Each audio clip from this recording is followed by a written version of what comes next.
Chapter 1515, Oppressing an Archaic Species. Chapter 1515, Oppressing an Archaic Species. When Gentle Snow and the other zero-wing upper echelons heard Shifeng's command, they gave him confused looks. Since Kola would tank the Rock King, he should use the best items they had, yet Shifeng didn't want him to use the Dragon Scale Shield. This would undoubtedly make raiding the Rock King even more difficult. Moreover, they were more surprised to hear that Shifeng would support Kola.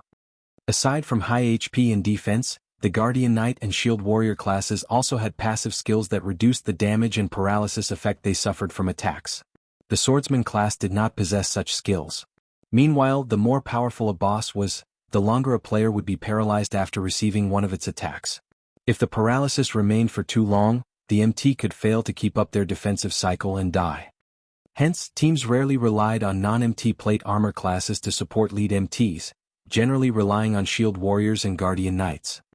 However, after Kola received the Titan Guard and checked the shield's attributes, his jaw dropped. For a moment he even wondered if his eyes were playing a trick. What amazing attributes! Kola stared at the Titan Guard with wide eyes. Originally, he had been somewhat reluctant to part with the Dragon Scale Shield, but he fell in love with the Titan Guard at first sight. Fragmented legendary items were practically myths in God's domain. Although the Titan Guard was an epic item right now, he could upgrade it to fragmented legendary rank once he gathered 100,000 magic crystals. He'd even dare to provoke a mythic monster with the shield equipped, not to mention a Grand Lord ranked archaic species. Furthermore, even at epic rank, Titan Guard's attributes and skills were far more impressive than the Dragon Scale shields. A moment later, everyone moved into position and prepared to deal with the Rock King and its Rock Guards.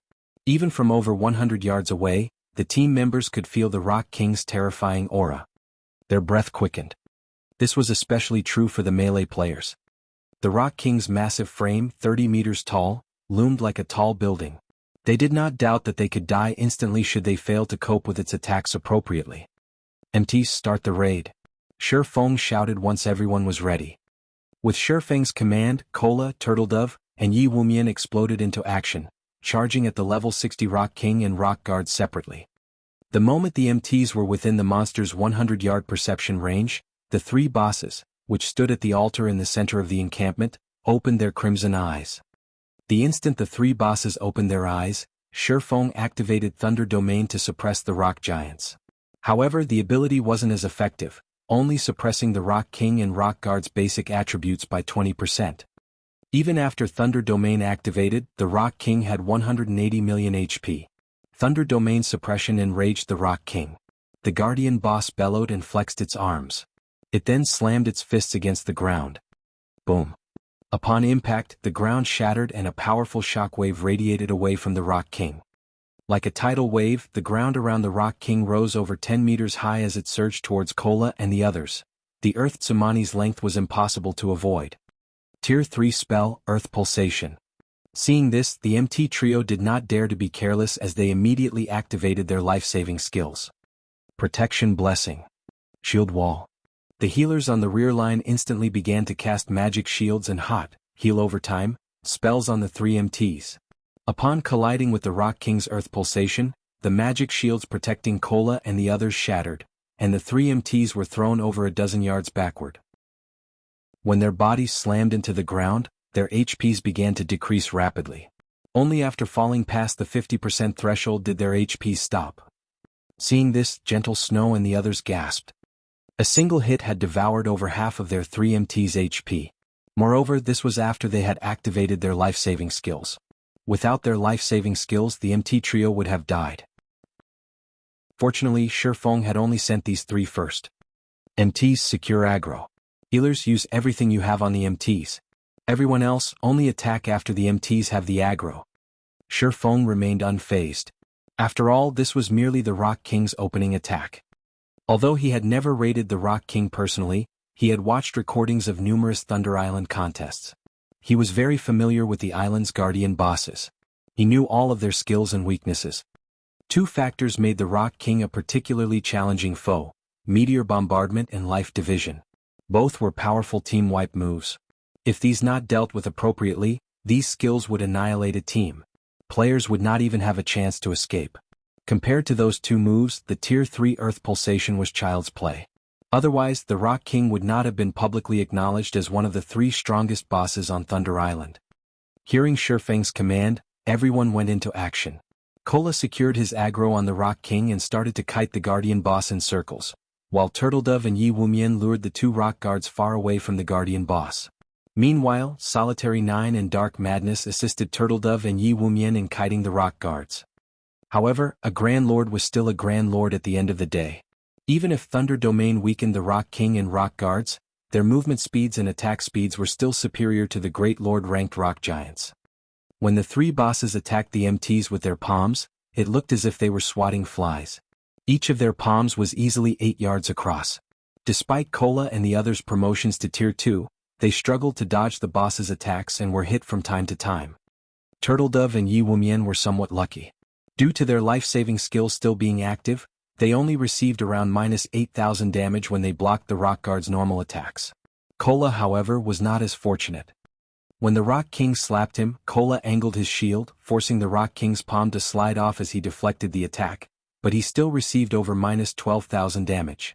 Fortunately, Kola's HP had risen to 73,000 after switching to the Titan Guard, which allowed him to nullify an attack every 20 seconds. Thank goodness I switched to the Titan Guard. Otherwise, I wouldn't be able to tank this thing.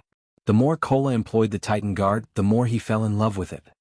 In his opinion, the extra HP and damage nullification were secondary.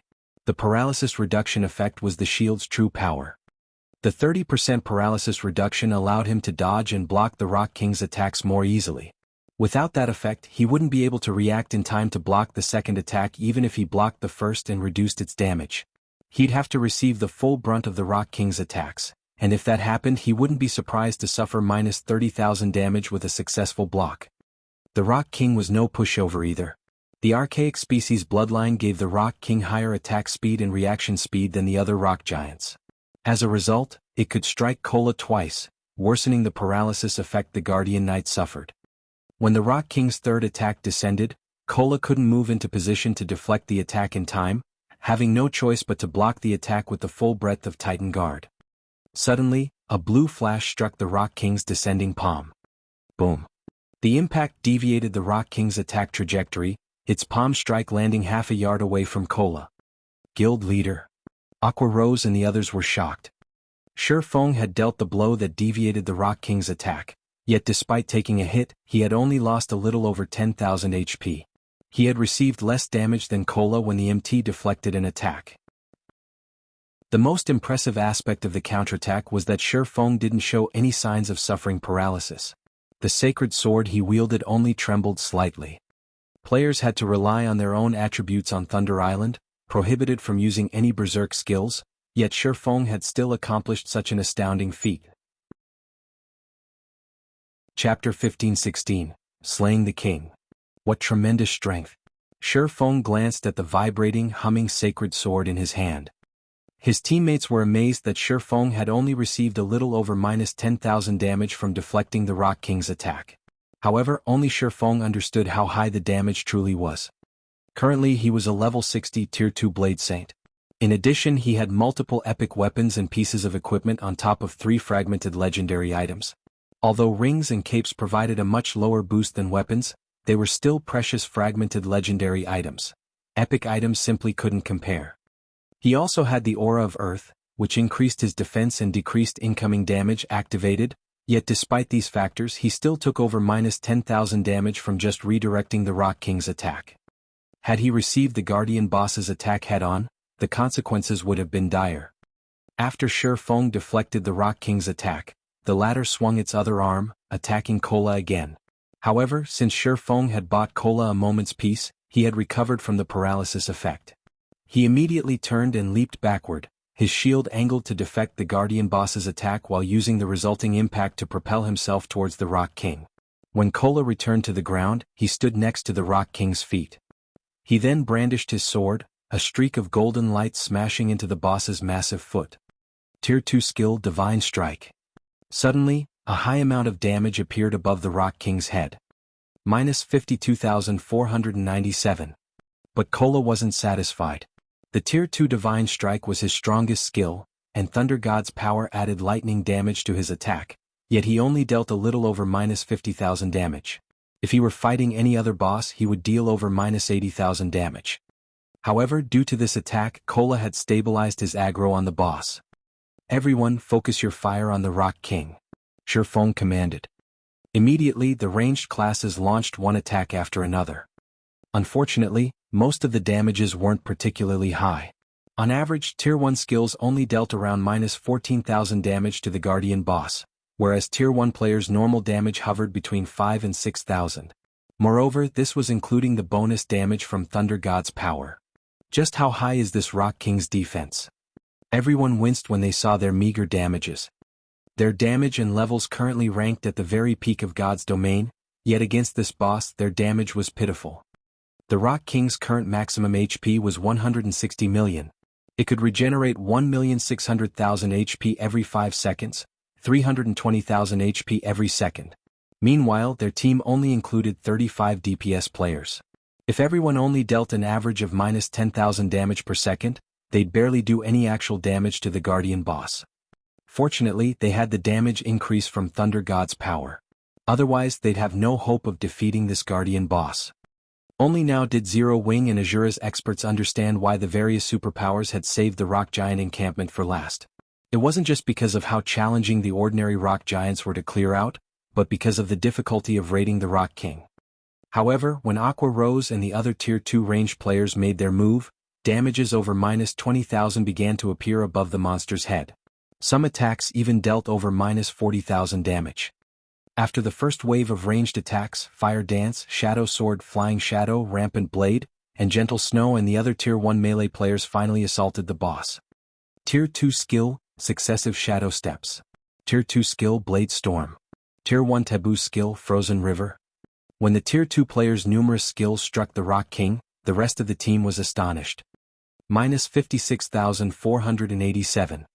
Minus 124,678. Minus 58,037.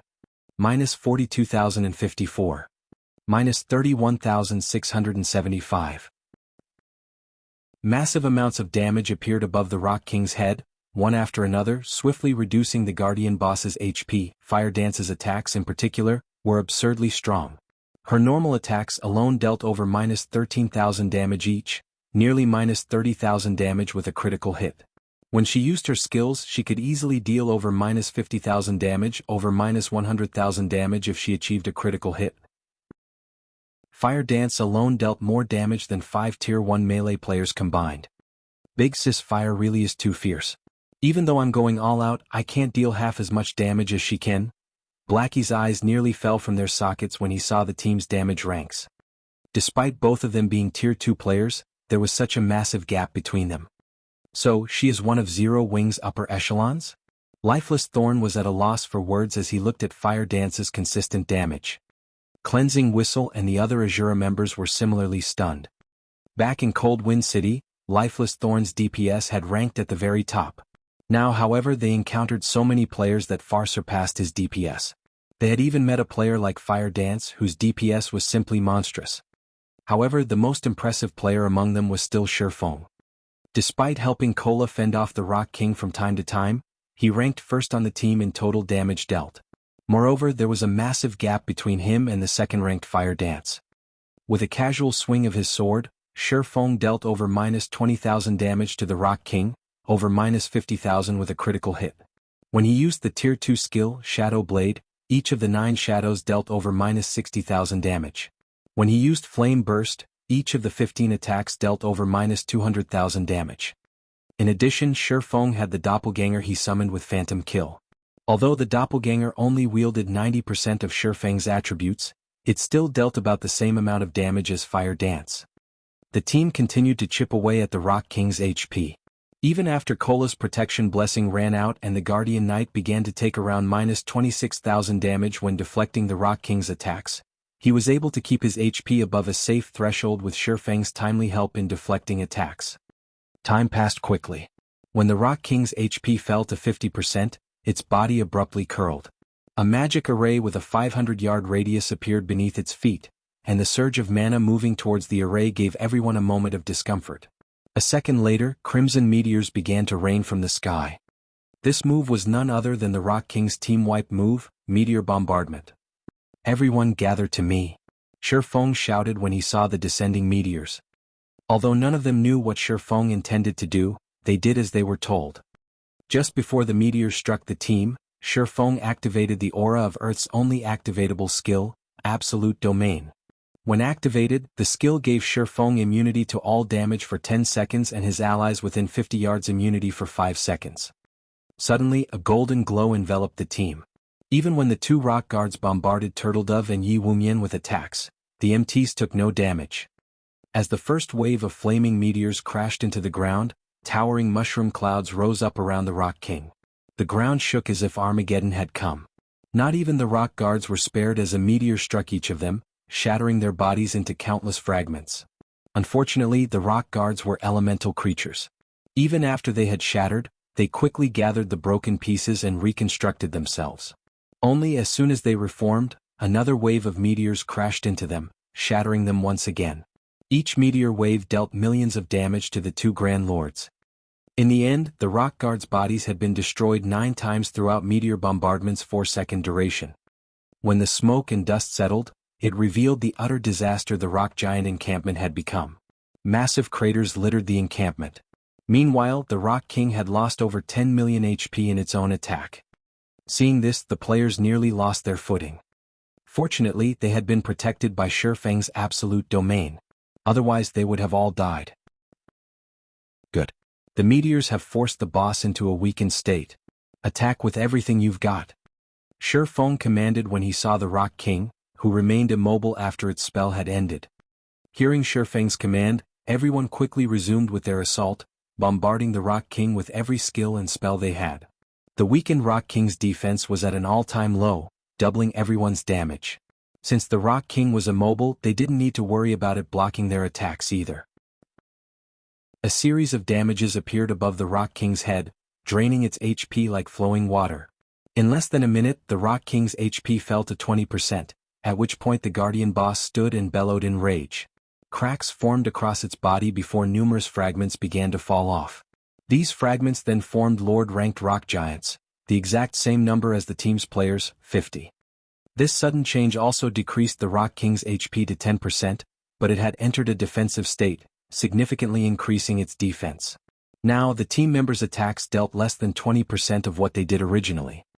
This was the Rock King's other team wipe move, Life Division. If players couldn't defeat the Lord-ranked rock giants in time, these rock giants would be reabsorbed and restore the Rock King's HP, each rock giant healing the Guardian boss for 1% of its HP. Meanwhile, if the Rock King's HP recovered to 50%, it would use Meteor Bombardment again. The team nearly succumbed to despair at this turn of events. The only thing preventing them from thoroughly falling into despair was the fact that the 50 Lord-ranked rock giants only had 9 million HP each.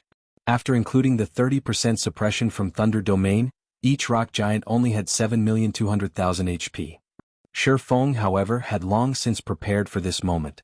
Relaxed, he commanded, "Cola, aggro the mobs. Blackie, give Cola a Guardian of Light. Everyone with large-scale destruction spells, use them."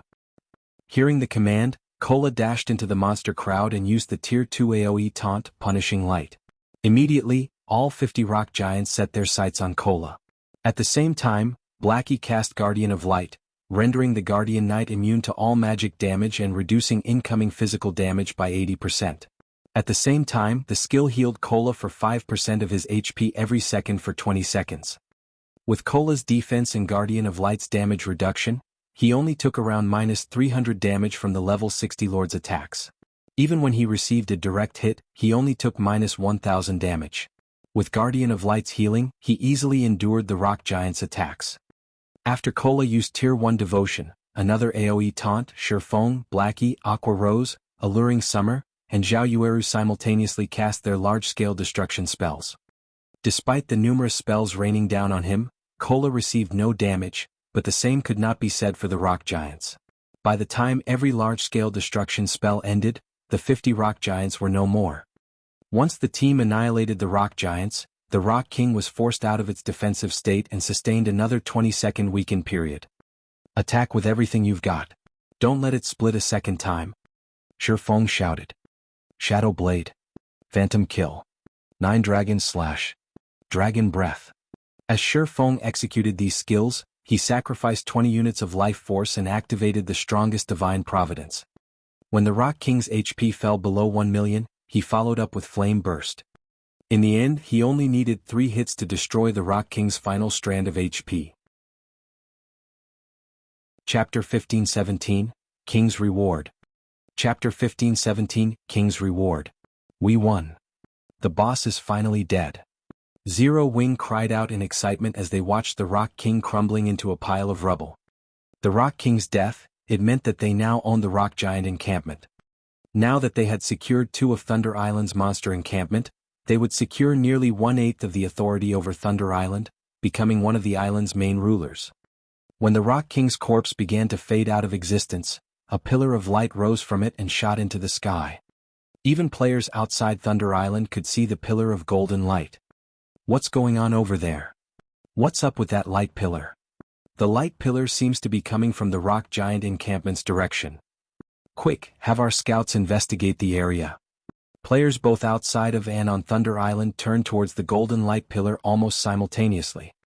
When the various superpowers observers adjusted their magic mirrors to scout the situation over at the Rock Giant encampment, what they saw dumbfounded them.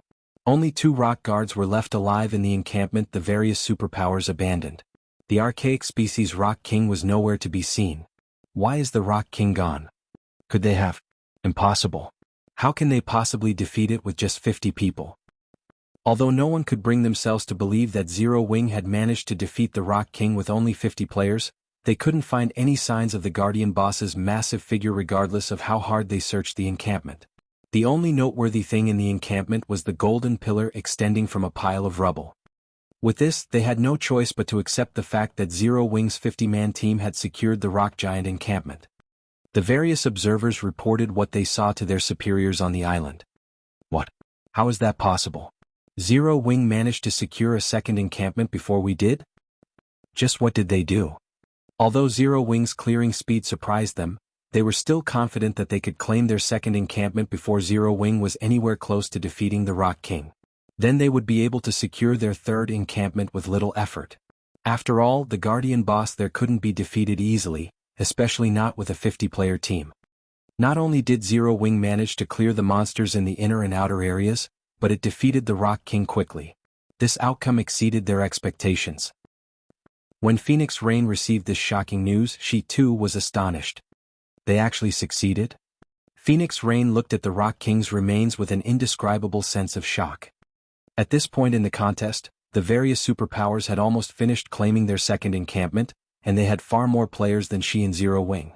However, these superpowers had many more players than she and Zero Wing did. If not for their lack of manpower and 9 Dragons Emperor's interference early on, they could have secured more than just 2 encampments. In contrast to the reactions of Phoenix Rain's team, 9 Dragons Emperor's players wore grim expressions when they heard the news. How did they defeat the boss so quickly? Was the Rock King actually an easy raid? Right, that must be it. How else would Zero Wing's 50-man team have cleared out an encampment faster than us? When 9 Dragons Emperor's team members looked at the distant light pillar, they were envious. Despite fighting desperately, they had yet to clear out the monsters in the encampment's inner area. On the other hand, despite starting the raid on the encampment's inner area much later than they did, Zero Wing's team already defeated the Rock King, a Grand Lord-ranked archaic species. Damn it, how did things end up like this? Lonely Castle's eyes were bloodshot from rage and envy. Had he known something like this would happen, he would never have agreed to cooperate with 9 Dragons Emperor. Although he wouldn't receive any financial support from Phoenix Rain, he would have obtained a temporary teleportation array on Thunder Island at the very least. With the teleportation array, Firmament would be able to further the development of its naval forces and gain the opportunity to surpass the other first-rate naval guilds. Now that opportunity was gone. Pavilion Master, this will be troublesome. Now that Phoenix Rain has secured 2 monster encampments, the Great Pavilion Master will side with her, Martial Dragon said as he gave the light pillar a grim look. Had Phoenix Rain only secured 1 monster encampment, they could still, more or less, compete with her, but they'd lose their advantage if she secured 2 encampments. Not only could she convince more large guilds to ally with her, but she would also gain the guild elders' support during the next contest. Phoenix Rain also had a powerful ally like Zero Wing. Not only would Phoenix Rain be able to get more players to take part in the next Thunder Island contest, but she would also have many more powerful experts supporting her. Zero Wing? Killing intent welled up within Nine Dragons Emperor. Immediately he commanded, after the battle, notify Beast Emperor that I'll support him fully. But I have one condition. I want Zero Wing eliminated from God's domain. The guild elders will likely voice their opinions about this matter. After all, Zero Wing is in the same boat as Phoenix Rain. If we use the Dragon Phoenix Pavilion's strength to deal with Zero Wing publicly, Martial Dragon said worriedly when he heard Nine Dragons Emperor's chilling tone. Let them. As long as Phoenix Rain loses Zero Wing's support, we'll have a chance to struggle onward. Nine Dragons Emperor stated, determined. His voice radiated killing intent. He had always treated Zero Wing as one of Phoenix Rain's chess pieces and had never placed any importance on the guild. Now he fully understood that Zero Wing was no mere chess piece. Instead, it was Phoenix Rain's lifesaver. He would be eliminated from the competition for the Great Pavilion Master's position sooner or later if he didn't disregard his reputation and destroy Zero Wing while it was still developing. Even if he had to earn the Great Pavilion Master's displeasure, he was determined to destroy Zero Wing thoroughly. Understood. Martial Dragon looked at Nine Dragons Emperor's determination in shock. Nine Dragons Emperor would normally only place such great importance on super guilds and super first-rate guilds, yet he was doing the same for Zero Wing now. In fact, this was the first time he had ever seen Nine Dragons Emperor willing to go to such lengths to defeat a foe. Zero Wing's members received a system notification while the various superpowers were shocked by their successful capture of the rock giant encampment. System, congratulations. You have defeated the Rock King with less than 100 people. Rewarding 15 Thunder Island reputation and 800 Thunder Island contribution points. System, congratulations. You have defeated the Rock King during the first struggle for Thunder Island. Rewarding 20 free mastery points, 5 legacy skill points, and 1000 Thunder Island contribution points. 2 system notifications appeared consecutively, stunning the team. While they might not know the value of Thunder Island's contribution points, they knew the importance of mastery points and legacy skill points. When one had enough mastery points, their base damage would increase. As for legacy skill points, players typically received some when they leveled up. With the 5 points they just received, they could easily learn an additional Tier 1 legacy skill. They could even learn a Tier 2 legacy skill if they obtained some more points, greatly enhancing their combat power. It was true that Shifeng's leadership had allowed them to defeat the Rock King so easily this time, but another reason that quite a few players in the team possessed Tier 2 skills, which allowed their team's overall damage to exceed the Rock King's battle recovery. After the system notifications ended, the light pillar rising from the center of the encampment began dissipating gradually. Dazzling items of various shapes and color then rained down from the sky, forming a small mountain where the Rock King's corpse had previously lain. The brilliant glow and powerful aura the mountain of items radiated moved the team members' hearts. The reward for the first kill of Thunder Island's 3 great bosses is tremendous. Shifeng was also quite surprised. Although he had expected the Rock King's loot to be extraordinary, he hadn't expected this much. The amount of loot here could already rival the loot from killing 3 or 4 Grand Lord ranked archaic species of the same level. Chapter 1518, Magic Workshop. Chapter 1518 Magic Workshop. The Rock King's loot did not shock only Shifeng and his team. Even the players watching the encampment from outside of the island drooled when they saw the small mountain of items. Isn't the Rock King only an archaic species? Why did it drop so many items? By the looks of it, there should be more than 150 items. If I had that loot, I could make a fortune overnight by selling them. Everyone felt a deep jealousy of Zero Wing as they looked at the Rock Giant's loot. The Rock King was a level 60 Grand Lord ranked archaic species. The most common item would drop would be at least level 50 plus fine gold equipment. If one were lucky, it might even drop level 50 plus dark gold equipment. Even super guilds and super first-rate guilds experts would drool over level 50 plus fine gold equipment, not to mention dark gold equipment. Epic items were simply too rare.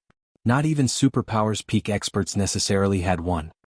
At a glance, they could spot over 30 weapons and pieces of equipment among the loot. One could just imagine how valuable that miniature mountain was. The various superpowers experts were very close to level 50 and urgently trying to collect level 50 top-tier equipment for the level 50 large-scale team dungeons. Now that Zero Wing had all of these weapons and pieces of equipment, it would gain a definite advantage over other guilds when raiding large-scale team dungeons. Meanwhile, in the rock giant encampment, Shi Feng began to organize the loot once he recovered from his shock. He left the remaining 2 rock guards to Turtledove Yi Wumian and the arriving Tier 2 NPCs. Although the rock guards were specialized Grand Lords, they were no longer a threat to the 2 MTs under the suppression of the encampment's magic array. It was only a matter of time before they fell. By the time 2 rock guards died, Shi Feng finished going through the loot. The abundance of the Rock King's loot had greatly exceeded Shi Feng's expectations. In total, the Rock King had dropped 183 items. Among them, 55 were super rare materials, 71 were gemstones of various kinds, 24 were magic scrolls, and 32 were weapons and pieces of equipment. The most inferior of the weapons and equipment was level 50 fine gold rank, while the best items were 3 level 55 dark gold weapons. Each of these weapons could easily fetch over 1,000 gold on the market. However, what surprised Shi Feng most were the 3 pieces of the Breaker set, a level 55 dark gold set equipment. The Breaker set was an 8-piece set equipment for the Berserker class. Normally, it only dropped in super large-scale team dungeons. Shi Feng had never expected the Rock King to drop level 55 dark gold set equipment. Moreover, the Breaker set was a unique dark gold set equipment. If players collected 2 or more pieces of the set's level requirement would decrease by 5 levels. This meant that level 50 players could equip the items. In terms of basic attributes, the individual pieces of the Breaker set were only slightly weaker than level 50 epic equipment. The Guardian boss had also dropped a piece of epic growth type equipment called the Soul Robe. The Soul Robe wasn't restricted to a specific class, although its skills and attributes were suited for healers. When equipped, the robe increased the potency of the wearer's healing spells by 5%. The robe also offered the passive skill, Soul Fluctuation. This passive skill would recover the wearer's mana even when in combat. This skill was akin to an everlasting mana recovery potion during battle. With this skill, a healer could support their allies without worrying about mana. When Shi Feng shared the Soul Robe's attribute panel with the team, it earned a round of gasps. During the game's early stages, players didn't place much importance on their mana, but as they reached higher levels, their skills and spells increased in both quantity and quality. As a result, their mana consumption increased as well. The higher tiered a skill or spell was, the more mana it consumed. Hence, if players wanted to raid bosses, the Soul Robe was a must-have item. Following which, Shi Feng handed the Soul Robe to Violet Cloud. Whether players were up against other players or monsters, a powerful healer on a team was of the utmost importance. Giving the robe to Violet Cloud was undoubtedly the wisest decision. Not only would it improve her healing, but she'd also have an easier time managing her mana. She'd have more leeway when choosing spells and could maximize the team's survivability. However, the last item the Rock King had dropped was the only one that truly attacked Shi Feng's attention. The Magic Workshop design. For a moment, Shi Feng even wondered if he were hallucinating as he gazed at the thick, dusty tome in his hands. The Magic Workshop was one of the 3 major buildings players could construct in a guild residence, but only a small number of guilds had ever constructed one for themselves in the past. The first reason was the Magic Workshop design's low drop rate. Normally, only level 60+ mythic field bosses had a sliver of a chance of dropping the design. Unfortunately, mythic monsters were exceedingly rare in the fields. The second reason was the construction materials. The main materials to construct the Magic Workshop were incredibly rare and precious. The list even included 7 luminaries crystals, the design requiring 200 units.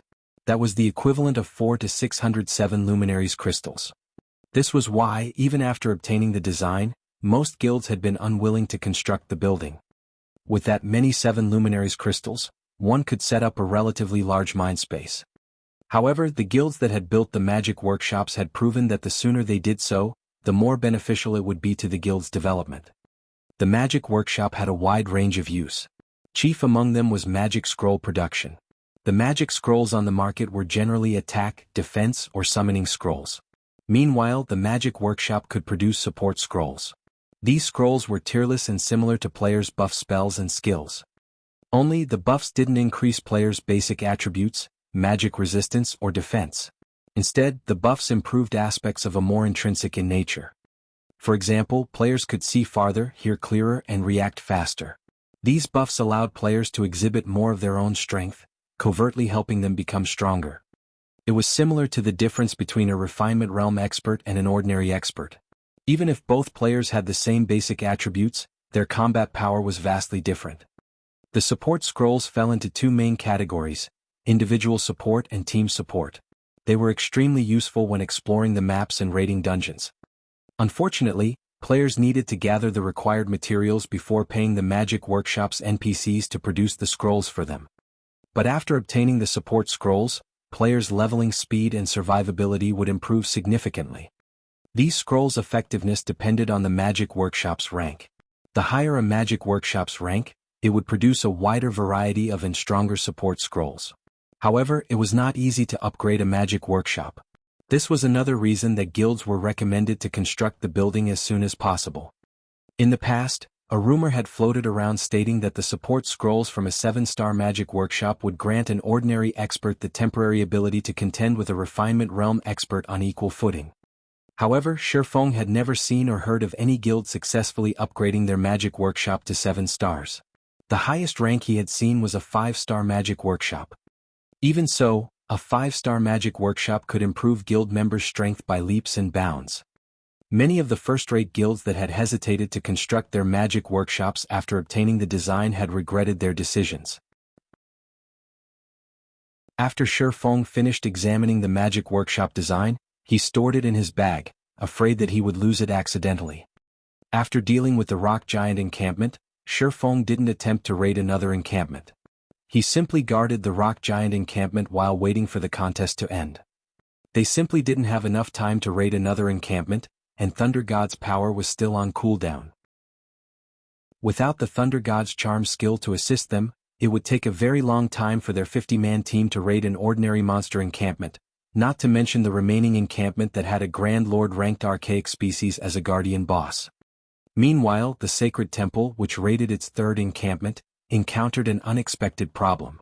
Halfway through the raid, Miracle attacked the Sacred Temple and stole the encampment, becoming one of the only 2 guilds on Thunder Island to secure 3 monster encampments. Despite their arrogance, the bastards from the Sacred Temple ended up with only 2 encampments just like us. Blackie could not help but laugh when he heard this news. The rest of the team nodded and expressed their agreement. The Sacred Temple had looked down on Zero Wing and displayed zero sincerity in their negotiations. It would be a lie to say that they hadn't been insulted. Although the Sacred Temple wasn't an enemy, they were still delighted over the Super Guild setback. While Zero Wing's members chatted, the system eventually notified players that the contest on Thunder Island had come to an end. At the same time, the magic barrier around Thunder Island disappeared. Everyone on the island was then teleported out of the contest area to Thunder Town. Yet, even after arriving in Thunder Town, no one showed any signs of relaxing. Instead, they shifted their gazes towards the large, stone monument erected in the center of the town plaza. After the Thunder Island contest ended, the system would rank the various participants by their performances. The ranks would then determine each power's status and authority on the island. Hence, all of the involved upper echelons were incredibly nervous. Quick look. The system is releasing the ranks. Slowly, words began to appear on the stone monument. Chapter 1519, Thunder Island Rankings. I wonder who will get first place? I've heard that first place gets to control the only large shipyard on Thunder Island. Whoever gets that shipyard will definitely have an easier time developing in the Sea of Death. That's right.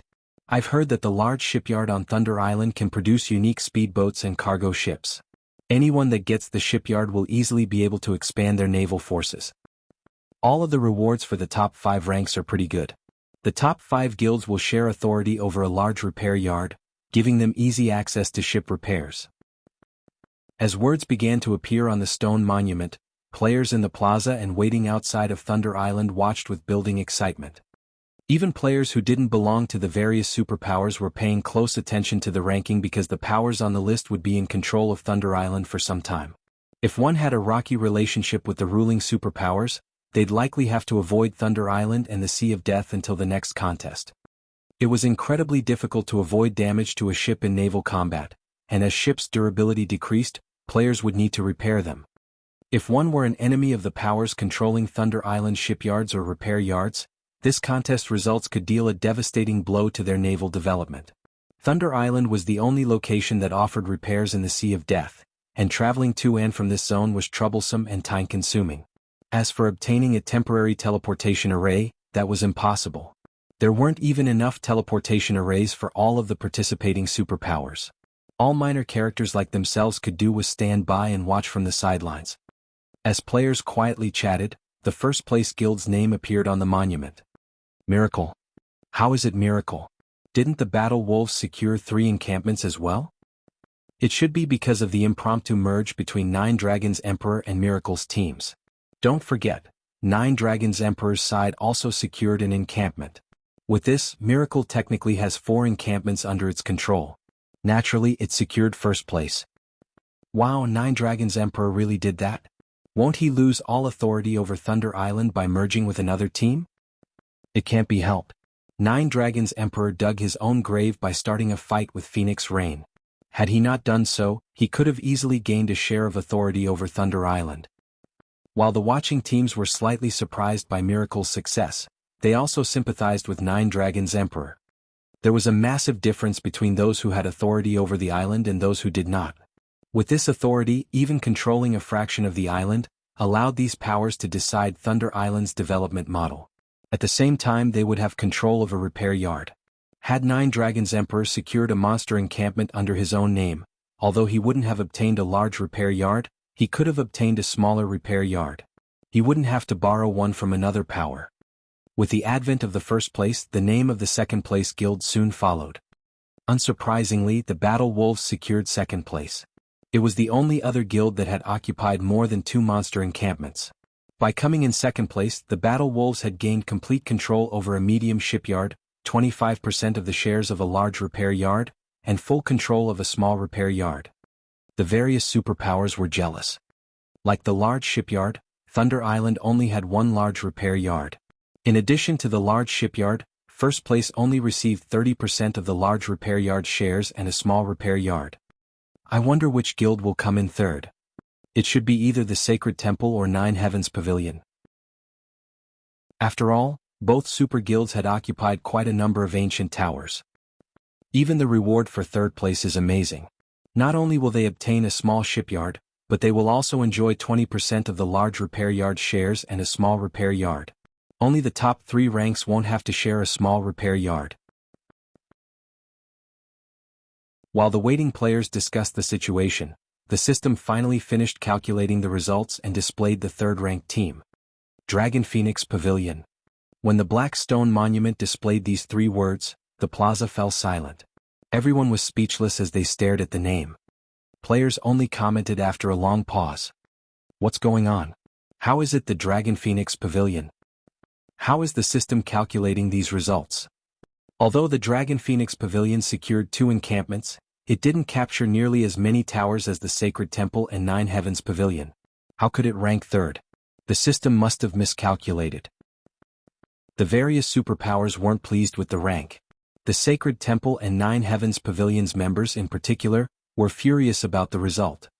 Both of their guilds had surpassed Phoenix Rain's team in terms of member count and captured ancient towers.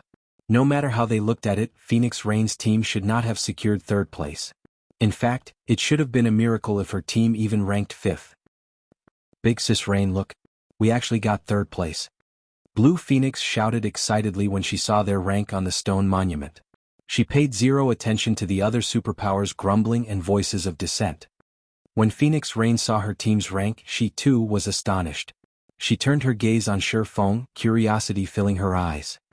As far as she was concerned, she should thank the heavens if her team ranked 5th in this contest. After all, the few other superpowers participating had also occupied 2 encampments. Moreover, they had claimed more than just 3 ancient towers. Yet her team had ranked 3rd in the contest.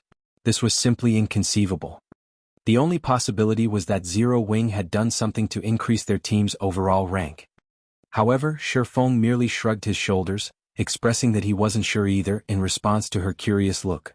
Seeing his response, she decided that the matter wasn't worth pursuing.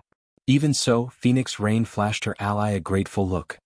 Now that she had secured third place in the Thunder Island contest, she had qualified to compete in future contests. Even if she had lost Firmament's naval support, with a small shipyard and a small repair yard on Thunder Island, she could develop a considerably powerful fleet of her own in 1 month. Guild leader, you really don't know anything about this? Aqua Rose quietly asked.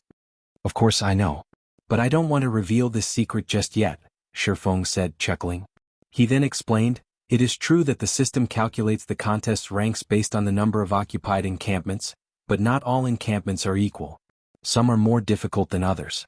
Naturally, the more difficult a monster encampment is, the more points a team can gain by capturing it. The rock giant encampment we captured is one of the 3 most difficult encampments on Thunder Island. Naturally, we earned more points than our competition.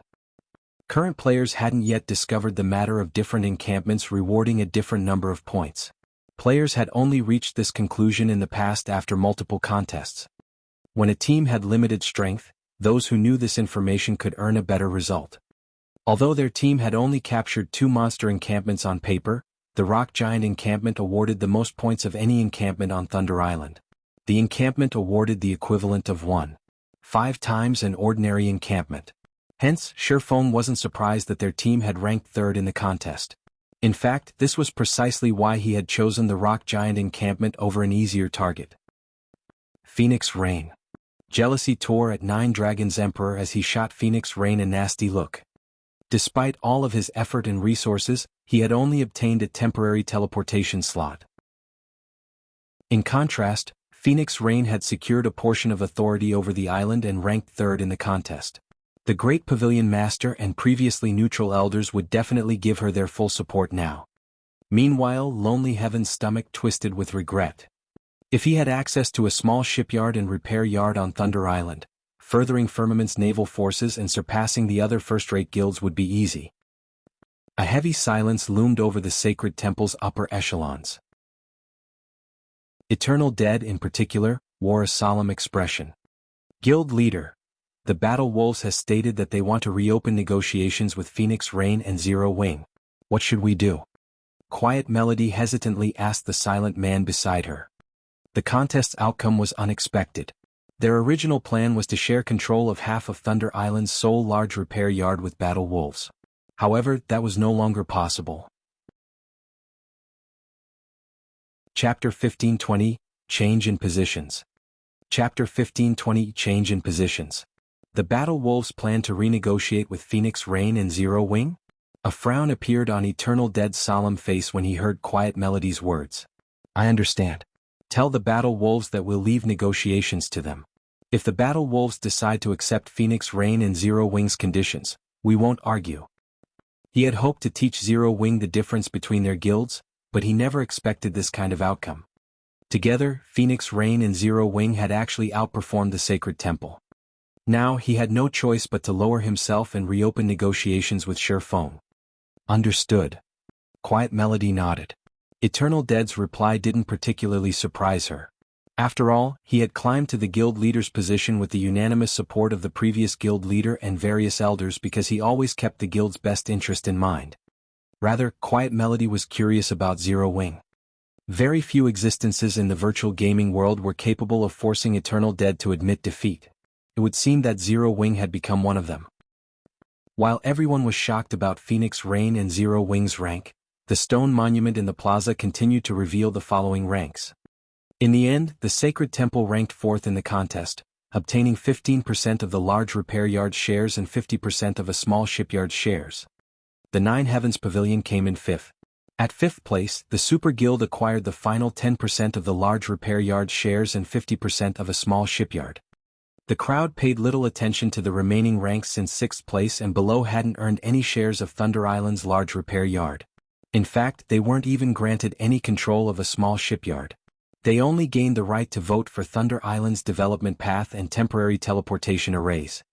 Meanwhile, after the ranks were announced, news quickly reached the ears of the various naval forces outside of Thunder Island. What? The Phoenix Pavilion was the dark horse in the competition and even surpassed the Sacred Temple and Nine Heavens Pavilion? I recall that Phoenix Rain had secured 2 monster encampments. She should have 4 temporary teleportation arrays now. Since Firmament betrayed her and Zero Wing only needs one, she should have 2 teleportation arrays to spare. If we ally ourselves with Phoenix Rain, we might have a chance of obtaining one of them. Thank goodness we didn't agree to work with 9 Dragons Emperor. We would have lost any hope of befriending Phoenix Rain. The various first and second-rate naval guilds quickly took note of Phoenix Rain's remaining teleportation arrays. Unlike Phoenix Rain, the other superpowers had already reserved their extra temporary teleportation arrays for their allies. Some superpowers had even failed to meet their original goals and acquire enough teleportation arrays.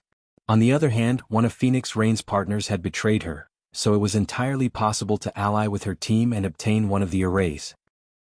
Big Sis Rain, several large guilds with relatively powerful navies have contacted us, stating that they're willing to work under you.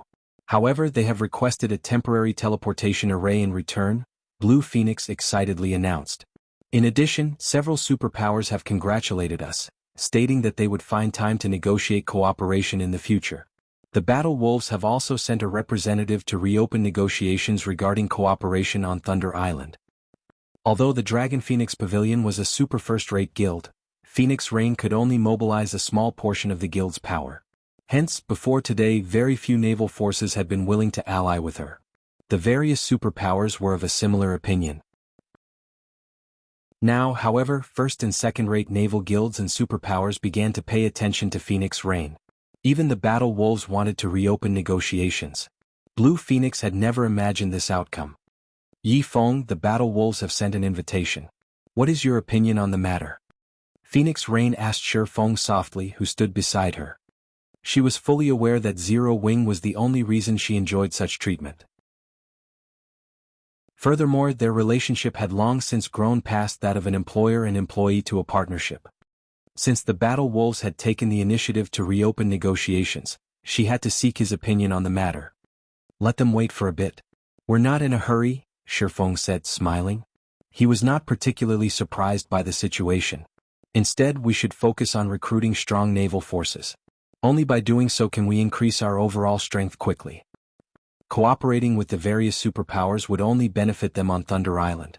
On the other hand, by recruiting the naval forces that needed a temporary teleportation array, they could bolster the ships sailing under their banner. With this, grinding for Thunder passes would become much easier. Let the Battle Wolves wait? Phoenix Rain was taken aback when she saw Shi Feng's serene expression. The Battle Wolves was a bona fide super guild. It had also occupied 3 monster encampments during this contest. Many large guilds would die for the opportunity to cooperate with the Battle Wolves, yet Shi Feng wanted to reject the super guild's offer. Once we begin operating our small shipyard, we'll have a greater advantage in the negotiations, Shi Feng said, nodding. Alright then. I'll let them know, Phoenix Rain agreed, finding no flaws in Shi Feng's reasoning. To forge iron, one needed a sturdy hammer. Even if they proposed the conditions they deserved, the Battle Wolves wouldn't necessarily agree. Once they were sufficiently powerful, the Battle Wolves and Sacred Temple would offer the appropriate conditions. What? She rejected the offer? She's even told the Battle Wolves to wait for her answer? What is she trying to do? When he read the report containing Phoenix Rain's reply, Eternal Dead was confused. Has she lost her mind?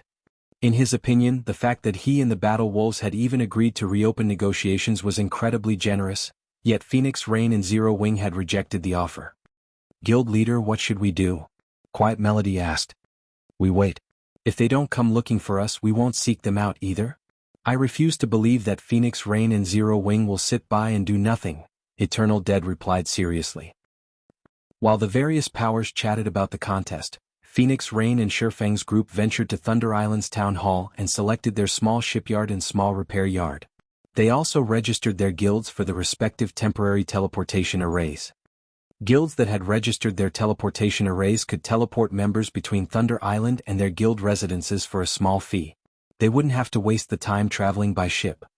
In addition, although the small shipyard and small repair yard were not as effective as their large counterparts, they were more than enough for current players. Once they finished dealing with those issues, Shi Feng used a return scroll, leaving Thunder Island. The most important thing he needed to deal with was the magic workshop's construction. Although constructing the magic workshop would put a dent in the guild's coffers, the building would quickly pay for itself. Moreover, the magic workshop's value to the guild would grow as the game progressed. Now that he had the design for the building, he had to erect it as soon as possible. While Phoenix Rain and Shifeng had completed the necessary procedures, Nine Dragons Emperor had watched from a short distance away, glaring daggers at the two players. After Shifeng's group left from the town hall, Nine Dragons Emperor opened his mouth and asked, "Marshal, have you made contact with Beast Emperor yet?" "Rest assured, Pavilion Master.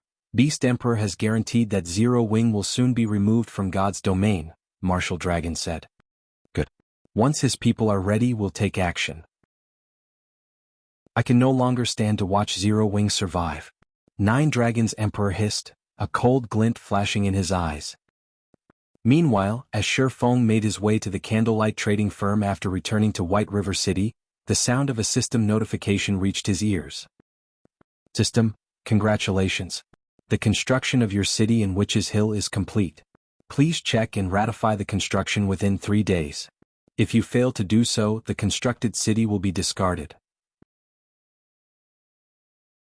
Chapter 1521, Materials of Astronomical Value.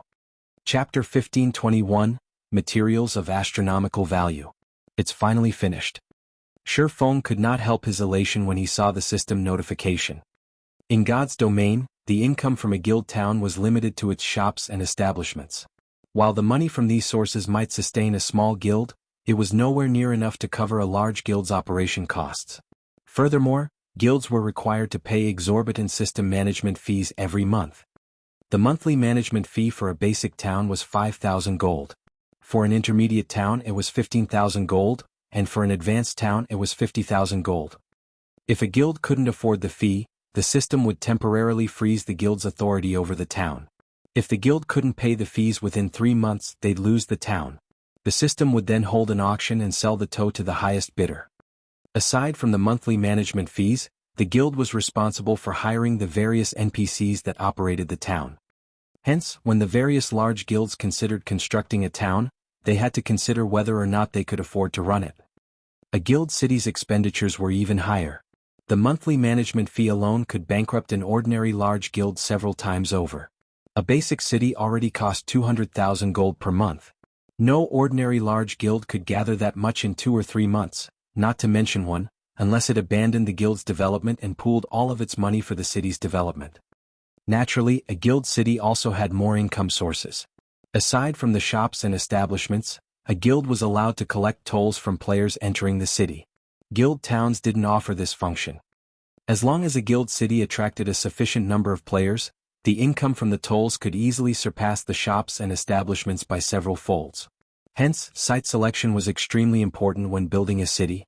If the guild chose poorly, the city would lose the guild more money than it could earn. Following which, Shifeng contacted Melancholic Smile and had her collect the materials to construct the magic workshop while he intended to visit Witch's Hill. "Guild leader, the various large guilds are currently fighting over the materials you've asked for. They're selling for very high prices. Some of the materials only drop from special 100-man Hell Mode team dungeons. It will likely take some time to collect all of these items," Melancholic Smile said. She was astonished when she read the list of materials Shifeng had sent. "I'm afraid mana ore is going to be particularly difficult to acquire."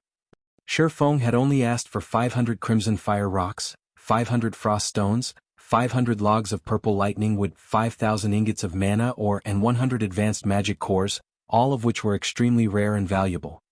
Mana ore was particularly rare since it dropped randomly when mining with an incredibly low drop rate. It was also useful in many aspects such as construction, furnishing, forging, alchemy, and engineering. Although Zero Wing frequently purchased mana ore, it only had a stock of a little over 1,300 ingots. As for the advanced magic core, it only dropped from the final bosses in 100-man Hell Mode team dungeons. Although the guild had consistently raided Hell Mode team dungeons, it had only collected a little over a dozen cores. With the amount of money it would cost to purchase the materials Shifeng had requested, they could buy golden lands in multiple NPC cities. "Are a lot of guilds collecting mana ore right now?" Shifeng asked curiously. "If it's too difficult to acquire in Starmoon Kingdom, try Black Dragon Empire or other kingdoms." Although mana ore was very rare, guilds weren't the only ones capable of acquiring the ingots. Many independent players spent their time mining ores in the fields, and a few were bound to get lucky, obtaining a few ingots. With how many independent players there were in the kingdom, it should not be very difficult to collect 1,000 pieces. Among the materials he listed, the mana ore should be the easiest to obtain. The list he had given Melancholic Smile hadn't even included the 7 luminaries crystals. Had he added that to the list, Melancholic Smile would have fainted from shock. Rather than a building, it seemed like he intended to construct a display of pure gold. Guild leader, the ore is very difficult to acquire. Searching other kingdoms and empires won't change that. The various large guilds have already purchased every ingot on the market, and any new mana ore will be highly contested over, Melancholic Smile said, smiling bitterly. Why? Shifeng asked curiously. As far as Shifeng could remember, while mana ore had been rare and in high demand, guilds hadn't necessarily fought over it. Even in the past, mana ore hadn't been cheap, each ingot selling for 30 to 40 silver. It's due to the Orc Empire's sudden rise. The Orcs have affected several kingdoms and 2 empires already, and these countries have dispatched their armies to hold the Orcs back. As a result, an exchange system activated on the front lines. So far, many items are available for purchase, including the common mounts, which most guilds have been searching desperately for. There are even bronze mounts available. To purchase these mounts, players have to complete all sorts of large-scale quests and earn contribution points. However, these large-scale quests are extremely difficult. They either required players to reinforce or capture towns. Meanwhile, not only are there a lot of orcs, but their combat standards are also quite high. In addition, when the orcs show up, a strange mist covers the area, driving players' mana into chaos and decreasing their combat power. Players are only able to stabilize their mana with mana charms, a consumable tool that's crafted with mana oregon. Aside from that, a lot of ancient ruins have appeared because of the fog. The monsters in these ancient ruins have very high drop rates. There have been rumors that claim that these ruins contain siege tools from ancient times. Hence, the kingdoms and empires' major powers are frantically collecting mana ore in hopes of raiding these ruins and acquiring guild mounts as quickly as possible. This, in turn, has resulted in the mana ore shortage on the market. The ore's price has also increased by several times. Melancholic Smile's explanation surprised Shifeng. Although he had known that the Orc Empire's rise would change the game, he hadn't expected the situation to develop like this. I understand. In any case, try to collect as many of these materials as possible. I'll figure out a way to deal with the mana ore problem, Shifeng said after giving the matter some thought. The magic workshop was of the utmost importance to Zero Wing. The sooner he constructed it, the sooner he could improve the guild's overall strength by a large margin. Moreover, it would help guild members' survivability. Currently, Zero Wing's combat power relied on its peak experts in siege weapons. Without these factors, Zero Wing wasn't even on par with a first-rate guild, much less super first-rate guilds or super guilds. If he could construct the magic workshop, however, he could shorten this gap and attract more powerful players to join Zero Wing. He had to collect these materials. Following which, Shifeng disconnected the call and made his way to Witch's Hill. He intended to deal with the guild city before worrying about the mana ore issue. After all, once Zero Wing had its own city, the guild would transform yet again. Chapter 1522, Initial Appearance of City. After reaching White River City's teleportation hall, Shifeng teleported to Bewildering Forest Town. In seconds, Shifeng arrived in another, crowded teleportation hall. Not only was the hall crowded, but he also noticed that all of these players were above level 40. Many wore guild emblems on their chests and grim expressions on their faces. The rest of the players had already formed teams of over 20 players. Shifeng only spotted a few solo players throughout the hall. Why are so many people here? Shifeng watched the players around him curiously. Bewildering Forest Town was one of the more remote towns in Starmoon Kingdom. Moreover, most of the leveling maps around it were below level 30. Although it was the closest NPC town to the Witch's Hill, even with a mount, it would take players over 7 hours to reach the map. Furthermore, Witch's Hill wasn't the most resource-rich map in this level range, and Starmoon Kingdom's largest forest separated Bewildering Forest Town and Witch's Hill. The Maze Forest. The monsters in the Maze Forest were between level 40 and level 50. Although the entire forest was not particularly dangerous, its inner sanctum was a maze. Players who weren't familiar with the terrain could easily lose their way. The only thing that even made grinding in the Maze Forest worthwhile was the Dawnflower. The Dawn Flower was a rare material for brewing wine and the disorienting potion. Currently, however, neither of these items were useful to players. Logically, there should not be that many high-leveled players in Bewildering Forest Town. Starting a 1,000-man expedition to an orc fortress. Players who are interested in the raid can register with me. Selling cheap mana charms. Interested players can come find me. As soon as Shi Feng left the teleportation hall, he was greeted by the sight of quite a few expedition teams recruiting members. In addition, merchant players stood by the busy street hawking their wares.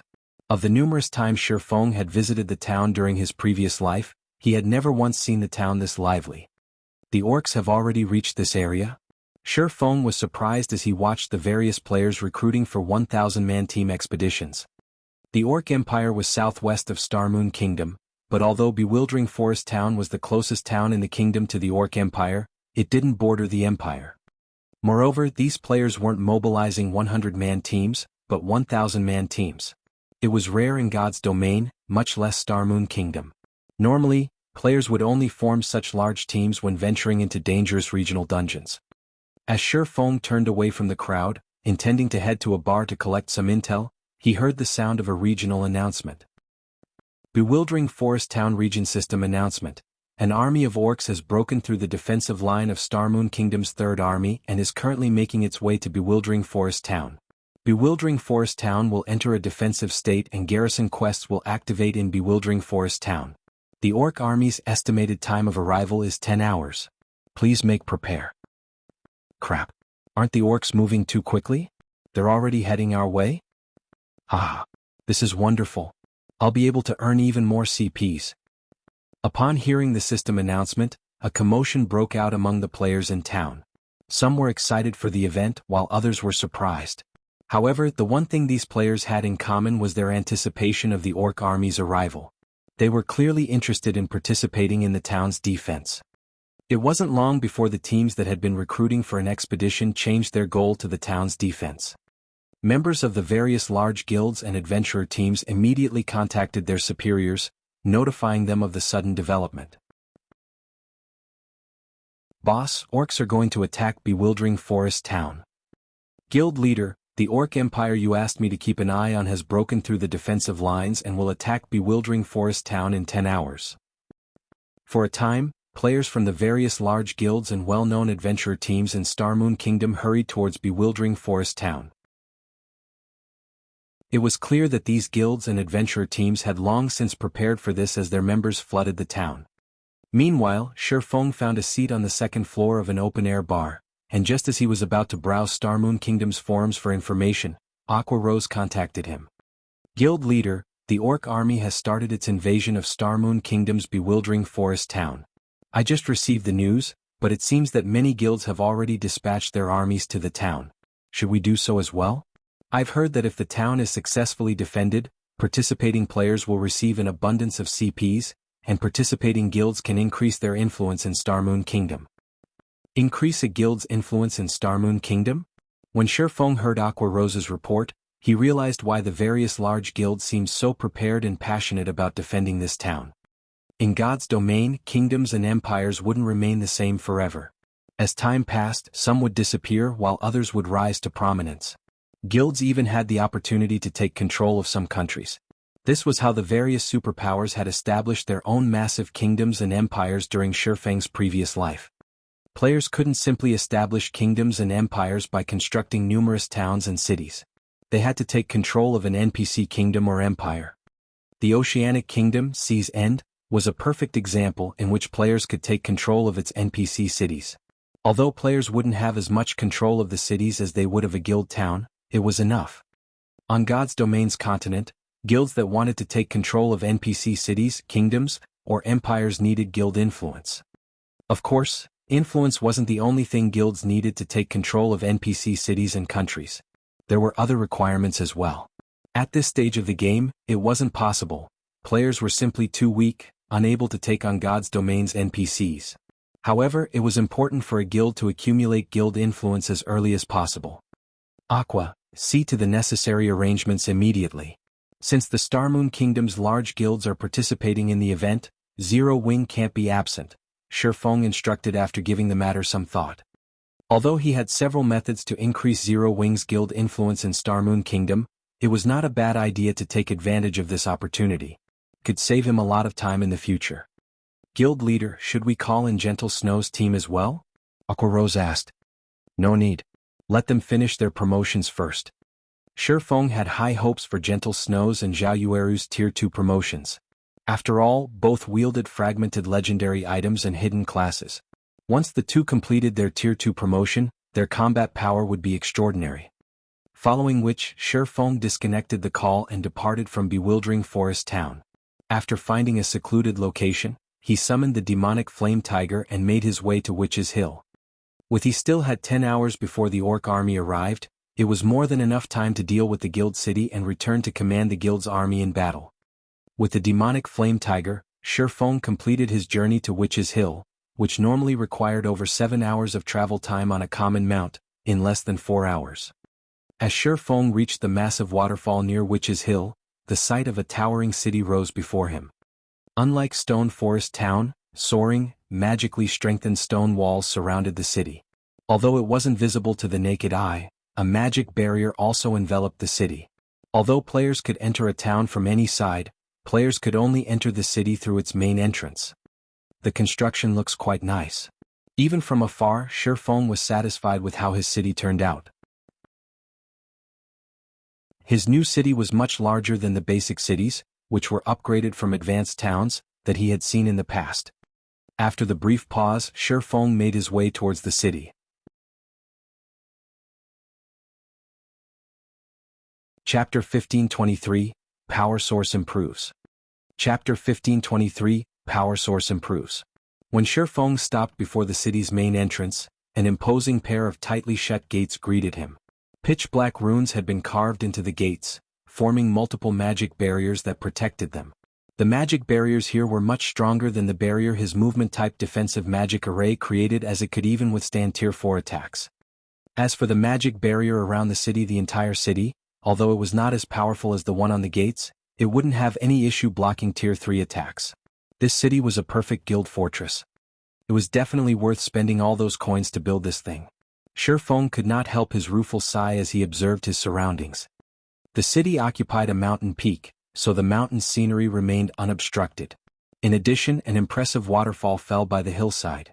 Occasionally, Shifeng saw birds of various kinds fly past the mountain and below the city. He felt as if he had just arrived in paradise. Setting aside Witch's Hill's unique circumstances, this grand scenery would attract many lifestyle and entertainment players. During his previous life, Shadow hadn't even had a guild town at this stage of the game, yet his Zero Wing already had its own basic city.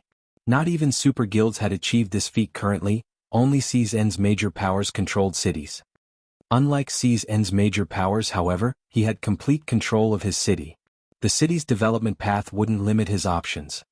Meanwhile, when Shifeng arrived, a dozen or so NPC guards came down from their posts along the city walls to open the gates. Esteemed City Lord, we have completed your city's construction. If there are no issues, we may begin the transfer procedures. A middle-aged man with a cross-shaped scar on his face respectfully reported as he came forward to greet Shifeng. The man wore a luxurious suit of armor with a white cape draped over his back. He also carried a long sword embedded with several pieces of 7 luminaries crystal at his waist. Although the man didn't radiate an aura, he was a level 180 Tier 3 Knight Captain. In a minor NPC city, he could even serve as the magistrate. At this stage of the game, he could kill any ordinary player in a single move. I'm fine with that. However, before we begin, I'd like to visit the city's core magic array, Shifeng said, nodding. He had previously obtained an evil god crystal after killing a Grand Lord-ranked evil demon under the Beast Emperor's command. To a guild city, the item's value was astronomical. The evil god crystal could be used as a power source for a city. Although it couldn't compare to a Titan core, the power source was very difficult to come by. It was definitely much stronger than the freebie power source that was included in a city's construction. Esteemed City Lord, please follow me, the Knight Captain Yared said as he led the way for Shifeng, the dozen or so knights previously guarding the gate following close behind. As Shifeng walked through the city, he could easily tell it was many times larger than Stone Forest Town. Not even an advanced town could compare to its grandeur. Despite the city's basic rank, it should easily accommodate over 300,000 permanent residential players. Moreover, this was assuming that he built the city's basic infrastructure. If he used advanced buildings, he could double the city's capacity, at which point the city wouldn't even feel cramped with over 1 million players. In contrast, players would likely walk shoulder to shoulder in an advanced town with a 1 million player population. However, it was due to the city's large size that it required a lot more resources to develop. Take the street Shifeng was currently on, for example. Although the NPCs had already built quite a few essential buildings, Shifeng passed large plots of empty land. He'd have to spend a lot more to fill these gaps. Based on Shifeng's initial estimates, the initial resources to construct the necessary infrastructure would be enough to drive any first-rate guild mad, not to mention constructing buildings like the battle arena. The buildings in cities were allowed to have far more floors than those in towns. The battle arena in Stone Forest Town, for example, could only have 8 floors. In a basic city, however, a battle arena could have up to 16 floors. Though, players had to have enough money to build them. Under Yored's lead, Shifeng quickly reached the 3rd underground floor of the City Lord's mansion. Esteemed City Lord, this is the city's main control room. Here you may control the magic arrays all over the city, Yored explained as he gestured to the mammoth ball of water floating in the center of the hall. Numerous golden runes decorated the wide hall's walls, while the water ball in the center felt like an inhaling whale as it absorbed the mana from outside of the city, transferring the mana to the city's various areas. Meanwhile, a black crystal floated within the core of the magic water ball. This black crystal was the power source the system granted when players constructed their own cities. This crystal was the city's lifeblood, created by dozens of high-tiered wizards. It was a better power source than those that formed naturally or those the gods had created. Without hesitation, Shifeng went up to the magic water ball and replaced the black crystal with the evil god crystal. The moment he placed the evil god crystal in the magic water ball, the mana in the hall rampaged. The hovering water ball began to grow. As it did, the mana density in the hall increased. The knight captain and his entourage were afraid. Fortunately, after a few minutes, the hall's mana calmed. Everyone was dumbfounded as they stared at the evolved water ball. The previously mammoth water ball had tripled in size, and the hall's mana density had at least doubled. As I expected, a basic city can only use 60% of the evil god crystal's power. Shifeng was somewhat disappointed when he saw the evil god crystal's utilization rate the system had displayed. In God's domain, a strong power source didn't necessarily mean that players could improve a city indefinitely. Every city had its limits. It seemed that a basic city could only use 60% of the total energy an evil god crystal provided. If he wanted to increase the efficiency, he'd have to upgrade the city to intermediate or advanced rank. He might even need to upgrade it to the standard of a kingdom's capital city to use the evil god crystal's full power. However, 60% was enough to improve the city's defenses by a tier and increase its mana density by 40%. Although the city's current mana density couldn't compare to Stone Forest towns, it would rise beyond the towns once he constructed the magic and mana towers. Esteemed City Lord, you really know how to surprise a man. You actually got your hands on such a high-ranked power source. Your city is guaranteed to become famous in Starmoon Kingdom, Yared said in admiration. In Starmoon Kingdom, one could count the number of cities with such a high-ranked power source on one hand. Only the kingdom's capital was more powerful. After Yared finished speaking, the sound of a system notification reached Shifeng's ears. System, you have earned a reward. Please name your city within 1 hour, or the reward will be discarded. System, you have 59 minutes, 59 seconds remaining. Thank you for your praise, Knight Captain. I'm very satisfied with this city. Let's complete the transfer procedures right away, Shifeng said. Chapter 1524, Zero Wing City. Once Shifeng agreed to start the transfer procedures, the Knight Captain revealed a dazzling silver token and passed it to Shifeng. The token itself wasn't ornate, but the moment the Knight Captain revealed the item, the hall's mana began to gather around it, forming a magic barrier around the token. The magic barrier would prevent undesignated players from touching it. Esteemed City Lord, here is your City Lord's token. Once you carve the city's name on the token and we finish the registration, the city can officially open to the public. Knight Captain Yared explained as he admired the item in Shifeng's hand. The token's owner would have absolute control over the city. Not even city magistrates has so much authority. City magistrates were merely representatives the kingdom tasked to manage its cities. Throughout Star Moon Kingdom, only a handful of people controlled their cities and were acknowledged as lords in the kingdom. These NPC statuses were so high that even the king had to treat them respectfully. This wasn't the first time Shi Feng had obtained a city lord's token. As it rested in his palm, he taped on the magic array around the token. Immediately, a system window appeared before him, asking him for the city's name. Since this is Zero Wing's first city, let's call it Zero Wing City. Shi Feng thought as he filled in the name box. By using the guild's name for the city, not only would the public know who the city belonged to, but it would also advertise the guild. This was another benefit of constructing a city from scratch. If a guild obtained their city by upgrading a town, the new city would retain its old name. Hence, first-rate guilds and stronger had usually tried to construct their cities from scratch as proof of their prowess. After Shi Feng finished naming Zero Wing City, Yared began the registration process. Congratulations, esteemed City Lord. You have now become the first heavens blessed to own your own city in Star Moon Kingdom. The city will now enter a 21-day protection period. During this time, you may hire city guards to protect the city from harassment. You will also be responsible for a 200,000 gold tax each month, Yared explained. Do you wish to hire guards now? Do you have a list for me to choose from? Shi Feng asked. A city's defense wasn't like that of a town. The system would only allow players to hire up to Tier 2 NPCs in a town. After all, Tier 3 NPCs could serve as small cities' magistrates. Although he could hire Tier 3 NPC guards in a basic city, he could only hire 5. Moreover, Tier 3 NPCs had different strengths and specialties. To ease the burden of the city's defense, it was necessary to choose the Tier 3 NPC guards carefully. Alright. Here is a list of the Tier 3 guards we can currently provide. Unfortunately, since there are so many Tier 1 and Tier 2 guards to choose from, I am unable to provide a precise list. If you would like a more detailed list of your options, you may hire these guards from the Adventurers Association, Yared explained as he handed Shi Feng a list. The list showed the general prices for the Tier 1 and Tier 2 NPC guards as well as a brief introduction of the various Tier 3 NPC guards available for hire. Hiring 10 level 150 elite guards for 21 days would cost 100 gold, 300 gold for 10 level 150 Tier 1 guards, and 700 gold for 10 level 150 Tier 2 guards.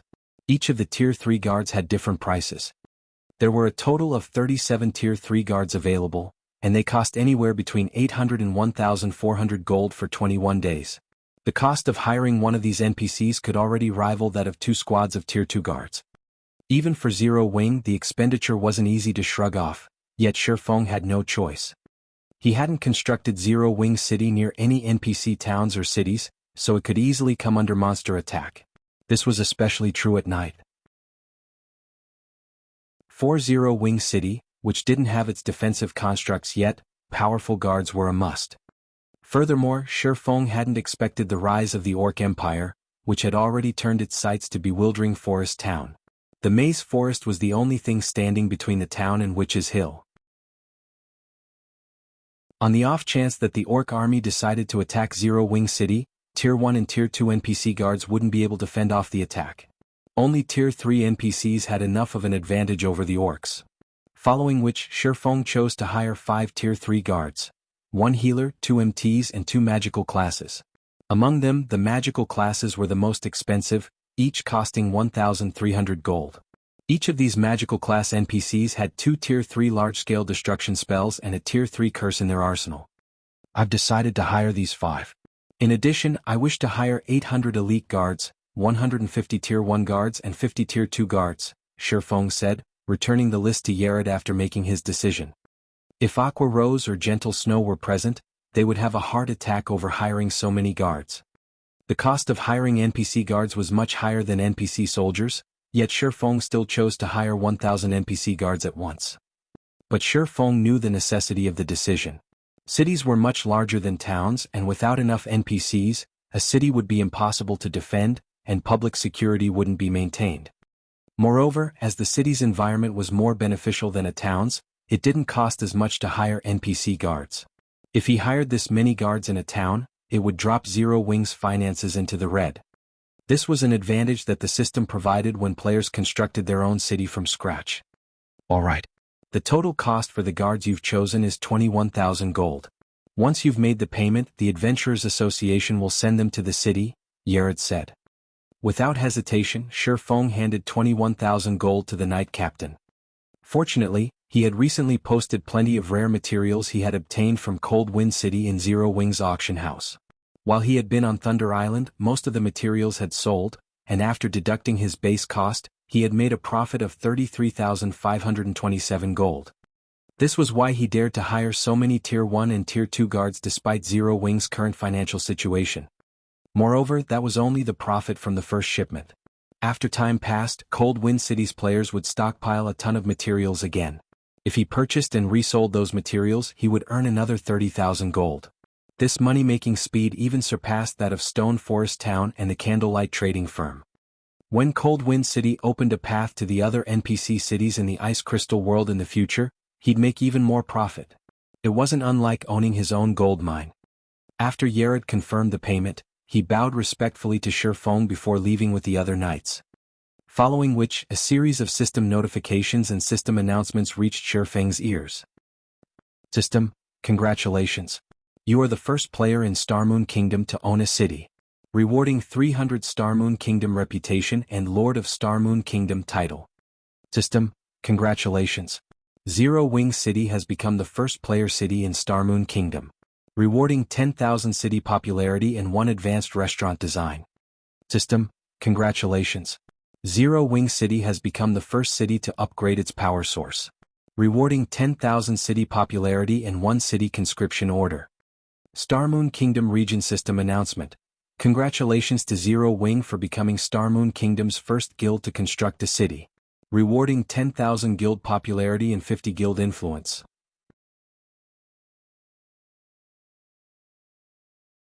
Chapter 1525, Uproar.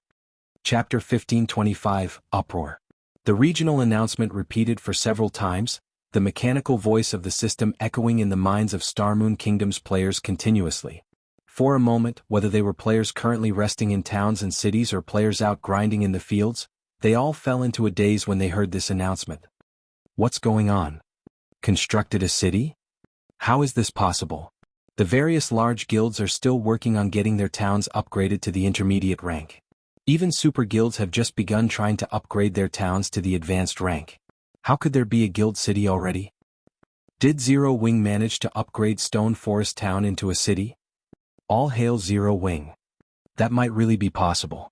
After all, the player population in Stone Forest Town right now is really insane. The population there is not one bit lower than an NPC city's. This is impossible. I'm standing inside Stone Forest Town right now, and nothing about the town has changed whatsoever. Practically everyone on Starmoon Kingdom's official forums was discussing Zero Wing and the city it built right now. Although the players of God's Domain currently did not have any concrete information about guild cities, they could generally guess how amazing a guild city would be just by looking at the various guild towns currently in the game. Setting aside the various other functions a guild city would possess, just the amount of land it occupied would definitely exceed that of a town by a large margin, which would, in turn, allow it to accommodate more players. However, compared to the fact that Zero Wing was now in possession of a guild city, everyone was much more interested in finding out about the city itself, particularly its location. Currently, mainstream players were starting to outgrow Stone Forest Town. If Zero Wing had built its city at a high-level resource map and replicated the facilities it had in Stone Forest Town in its new city, players would both be able to complete high-level quests without traveling long distances and easily improve their combat standards inside the city, killing 2 birds with 1 stone. Zero Wing has a guild city now? This is a good opportunity for our adventurer team. A new city? I wonder where it's located. If its location is good, it might not be a bad idea to buy a shop there and settle down. In the eyes of most independent players, Zero Wing's new city was merely a potential rest area. To the various adventurer teams and merchant players, however, the city was a huge opportunity for them. Currently, both the private houses and shops of Stone Forest Town were becoming increasingly valuable. Many wealthy adventurer teams and merchant players were already regretting their decision not to purchase one for themselves before. At the same time, the various large guilds of Starmoon Kingdom also became busy, holding internal meetings to restructure their future development plans in the kingdom. Zero Wing's acquisition of a guild city might be good news for ordinary players, but there was nothing good about it for large guilds like theirs. In God's domain, maintaining and protecting a guild town entailed a lot of manpower. Hence, whenever a guild was thinking of conquering a new guild town, said guild would have to expand and recruit new members. Naturally, a guild city would need even more players to maintain and protect a city. Meanwhile, once Zero Wing began increasing its member count, it would also require more resource maps for these new members to develop in.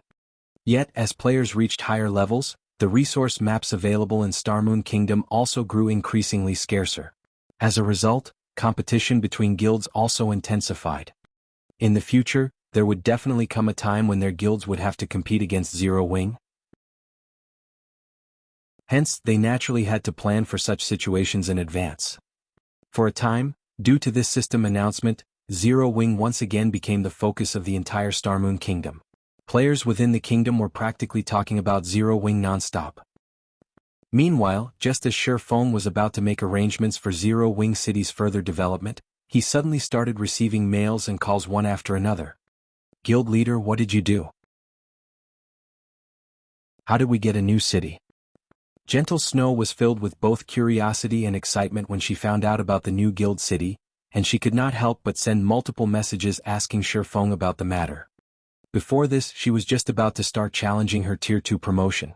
However, she put it off temporarily when she received a report on this sudden development. She knew very clearly that Zero Wing currently had only 2 towns under its control. One of them was Stone Forest Town in Starmoon Kingdom, while the other was Hidden Mist Town in the Black Dragon Empire. Aside from these 2, Zero Wing did not own any other towns. Yet now the guild had suddenly gained a brand new guild city. Old pal, your guild really knows how to hide its strength. Well, when are you free to sit down for a chat? Yuan Tiexin had also sent Shifeng a message. Judging by his tone, he seemed to be very interested in Zero Wing's guild city. In fact, the Secret Pavilion wasn't the only guild that sent Shifeng a message. Even Phoenix Rain had sent a congratulatory message as well as expressed her surprise at finding out about this news. Guild leader, you finally picked up. Right now, our residence at Stone Forest Town is being swarmed by adventurer teams and merchant players. They all wish to partner with Zero Wing. In addition, several companies also want to meet with you to discuss investment opportunities, Aqua Rose said with a bitter smile on her face. Although Aqua Rose had known about the new city, Melancholic Smile was the one tasked with managing all matters relating to the city. Hence, Aqua Rose had not tried prying too deeply into those matters. After all, the amount of money required to construct a city would no doubt be astronomical. In her opinion, it would definitely take some time before they would accumulate enough funds to complete the city's construction. Thus, she had never imagined that the city would be completed so soon. This sudden development had caught her completely off guard. Right now, even people from her family were frantically contacting her and asking about the guild city. Her family hoped to be able to purchase a virtual store once the city was officially open to the public. This situation put her at a loss on what to do, as it was not in her place to make decisions on such important matters. Set those matters aside for now. First, have Candlelight's architects stop what they're doing and have them prepare the materials on the list I'll be sending to you in a moment. Once they have everything ready, bring them to Zero Wing City. While you're at it, bring some elite members with you as well to deal with the management work of the city. Shifeng could guess the situation on Aqua Rose's side right now. After all, he was mostly facing the same. However, he had just completed the handover procedures for Zero Wing City. Right now, their priority was to have the necessary infrastructure set up in Zero Wing City. Otherwise, they would simply be inviting ridicule should they open up an empty city to the public. Very well, I'll get to it right away. Aqua Rose nodded. She could not help looking forward to seeing the newly constructed Zero Wing City. After Shifeng finished assigning tasks to Aqua Rose, he quickly made his way to the guild residence in Zero Wing City. Compared to the guild residence in Stone Forest Town, the residence here was much more luxurious. Located in the central district of the city, it took up 1/5 of the available land there, something possible only in a guild city. In NPC cities, a guild residence could occupy only a small area. Normally, one would be fortunate to be able to fit 10 or 20,000 players inside the residence. As for the residence in Zero Wing City, even if 50,000 players were present inside the residence at the same time, there would still be plenty of space to spare. Following which, Shifeng took out the guild residence teleportation magic array he had prepared beforehand and set it up inside the guild hall. If the guild residents did not possess a teleportation array, guild members would not be able to teleport directly to the city. This was also the reason why Aqua Rose did not simply teleport to the city to meet up with Sherfeng. Currently, although everyone in the guild had already found out about Zero Wing's new city, they could not visit it. They could only wait until Sherfeng was done setting up the teleportation array.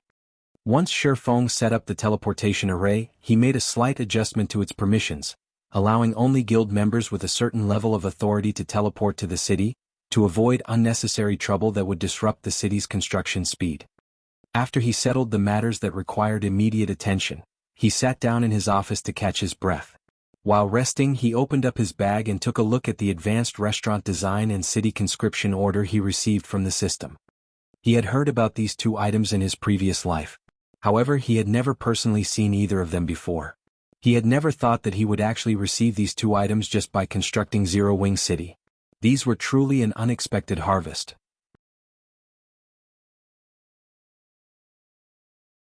Chapter 1526, Strengthening Players.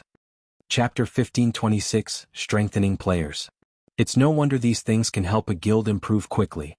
They actually possess such effects. Sherfeng was astonished as he inspected the advanced restaurant design and city conscription order in his bag. The city popularity the system awarded was already quite beneficial to the city's development, as it would lure many more NPCs to the city. However, when compared to the two items in his bag, the amount of city popularity he had gotten paled into insignificance. Similar to the advanced auction house, the advanced restaurant was an extremely rare advanced construction in God's domain. The guilds that managed to obtain it in his previous life numbered extremely few. There had been one instance where a top adventurer team had put up an advanced restaurant design for auction. In the end, the design had sold at a price that could cause even first-rate guilds to despair: 2 fragmented legendary items. Even after 10 years had passed in God's domain, fragmented legendary items were still extremely hard to come by in God's domain. Back then, most first-rate guilds would have only 2 or 3 fragmented legendary items in the entire guild, and none of them were willing to exchange any.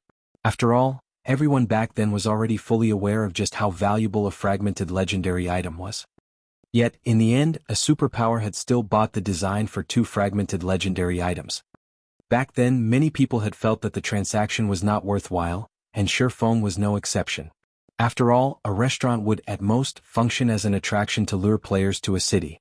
Meanwhile, the clientele would be spending only coins or magic crystals at the restaurant.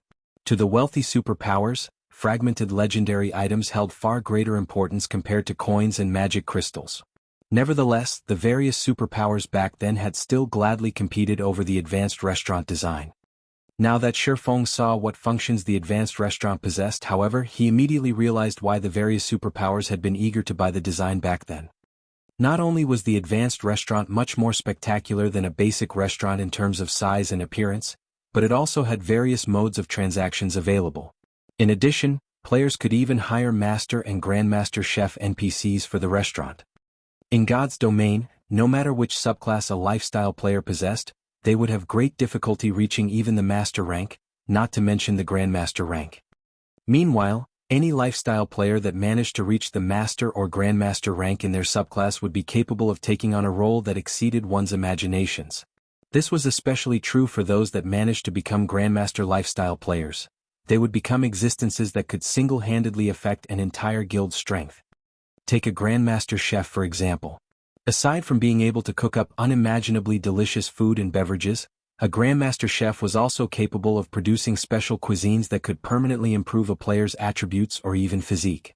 There was a limit to how many times a player could improve through consuming such cuisines, but even so, the capability was already plenty amazing. After all, aside from upgrading to better weapons and equipment, players had almost no other method to improve their attributes and physique significantly. However, a Grandmaster Chef was capable of continuously strengthening players by producing various special cuisines. Although there was a limit to how much one could improve through consuming special cuisines, according to the rumors, when a player reached that limit, the additional attributes and physique they obtained could rival even that of a fragmented legendary item. Of course, the requirements to construct the advanced restaurant were also very high. At the very minimum, the advanced restaurant had to be built in a basic city. Aside from that, the architects building the advanced restaurant needed to be of sufficiently high standards, as they had to inscribe various kinds of runes. Finally, the advanced restaurant called for many different types of rare materials in its construction, including 1,000 pieces of mana Oregon. By Shifeng's estimates, the total construction cost would be around 10,000 gold. As for the city conscription order, it was also a very valuable item. When used, it allowed a city to recruit a powerful NPC soldier with high growth potential. Meanwhile, the better developed a city was, the greater the city conscription order's effects would become. In the past, there was one guild that actually managed to recruit a Tier 4 Great Wizard through a city conscription order, when it was normally extremely rare for a city to manage to get even a Tier 2 NPC soldier.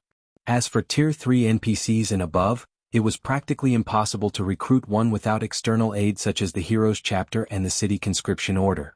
Not to mention, a Tier 4 Great Wizard was much more powerful than other classes when it came to defending a city. It should be appropriate to use this thing once Zero Wing City is set up properly and the total population stays at 1.5 million long-term.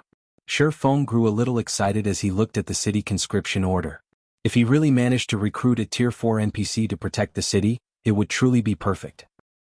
Meanwhile, over at Stone Forest Town, Aqua Rose was rapidly gathering elite members and architects. When Aqua Rose announced that she would be bringing some players to garrison the guild's new city, the entire guild had gone into an uproar. Vice Guild Leader, I want to apply. Crap. It's actually true. Our guild really does possess a city. Fortunately, I joined Zero Wing early on. Had I waited to do so only after the guild obtained a city, the requirements to join the guild would definitely have been much higher. I know, right? Previously, a friend of mine was debating on whether he should join Zero Wing or King's Return. In the end, he chose to develop himself in King's Return. If he finds out that Zero Wing already has a city, something not even super guilds like King's Return possess, he will definitely die from regret. When Zero Wing's members heard Aqua Rose's announcement, they immediately started applying to join the new city's daily maintenance workforce in a frenzy.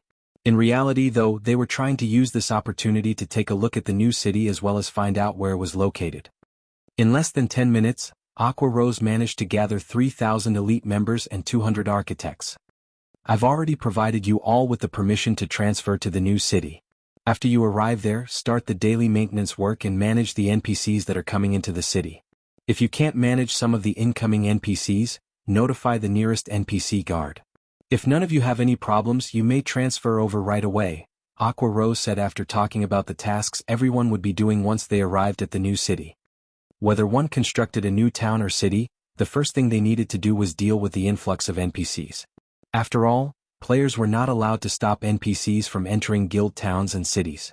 Only in the event where players had managed to catch an NPC in the commission of a crime or could identify them to be wanted criminals could they expel said NPC from their town or city. Meanwhile, there would also be plenty of NPCs belonging to the dark forces mixed among the ordinary NPCs entering the city.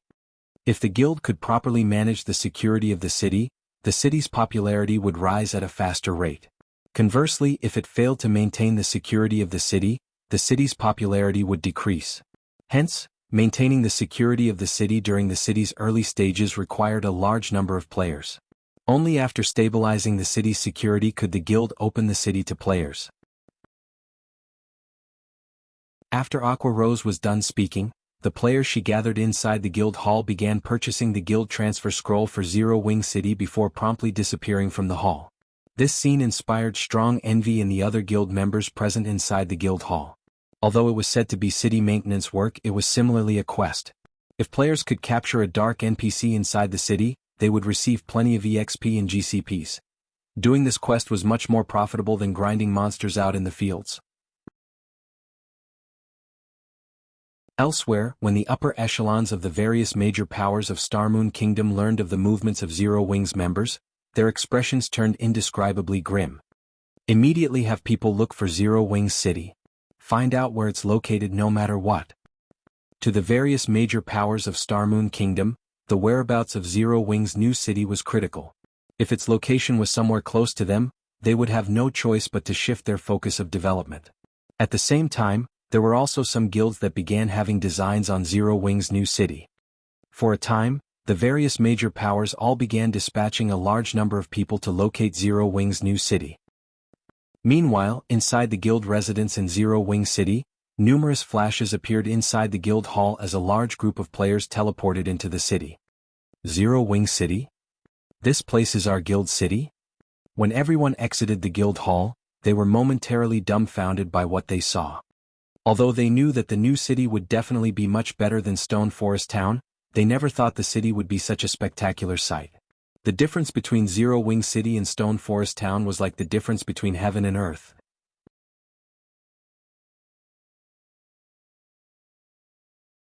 Chapter 1527, Guild's New Benefits. Chapter 1527, Guild's New Benefits. This place is our guild's new city?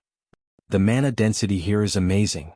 Although it's still no match for Stone Forest Towns, with this place being so large, at least the city won't be as crowded as Stone Forest Town. Wait, something's not right. Look around. There doesn't seem to be any magic towers here. The mana present here should be something the city naturally gathered by itself. What? A city is actually so much stronger than a town. If magic towers are constructed inside the city, won't the mana density here become much higher than even Stone Forest Towns? After Zero Wing's members exited the guild hall and observed their surroundings, they quickly noticed a marked difference between a guild town and a guild city. This was especially true in the case of mana density. Everyone was already sure that Zero Wing City would become overcrowded with players. Just how much resources did the guild leader invest in building this city? Aqua Rose was indescribably shocked when she looked at the city around her. Although she knew that a guild city would be much better than a guild town, she had never thought the disparity would be to such a degree. With the high mana density in the city would attract not only a large number of expert players to visit but also lifestyle players. In the future, there would be no need to worry about Zero Wing being unable to recruit capable experts and lifestyle players. After a moment of shock and awe, Aqua Rose had the elite members she brought begin accepting the city's patrol quests. As for herself, she took the 200 architects to meet up with Shi Feng at an empty plot of land in the city. Guild leader, I've brought all the available architects in the candlelight trading firm over already, Aqua Rose reported quietly as she looked at Shi Feng, who was currently surveying the terrain of the city. They're all here? Shi Feng muttered to himself as he sent a glance at the architects standing some distance behind Aqua Rose. Nodding in approval, he continued, "Advanced architects, come forward."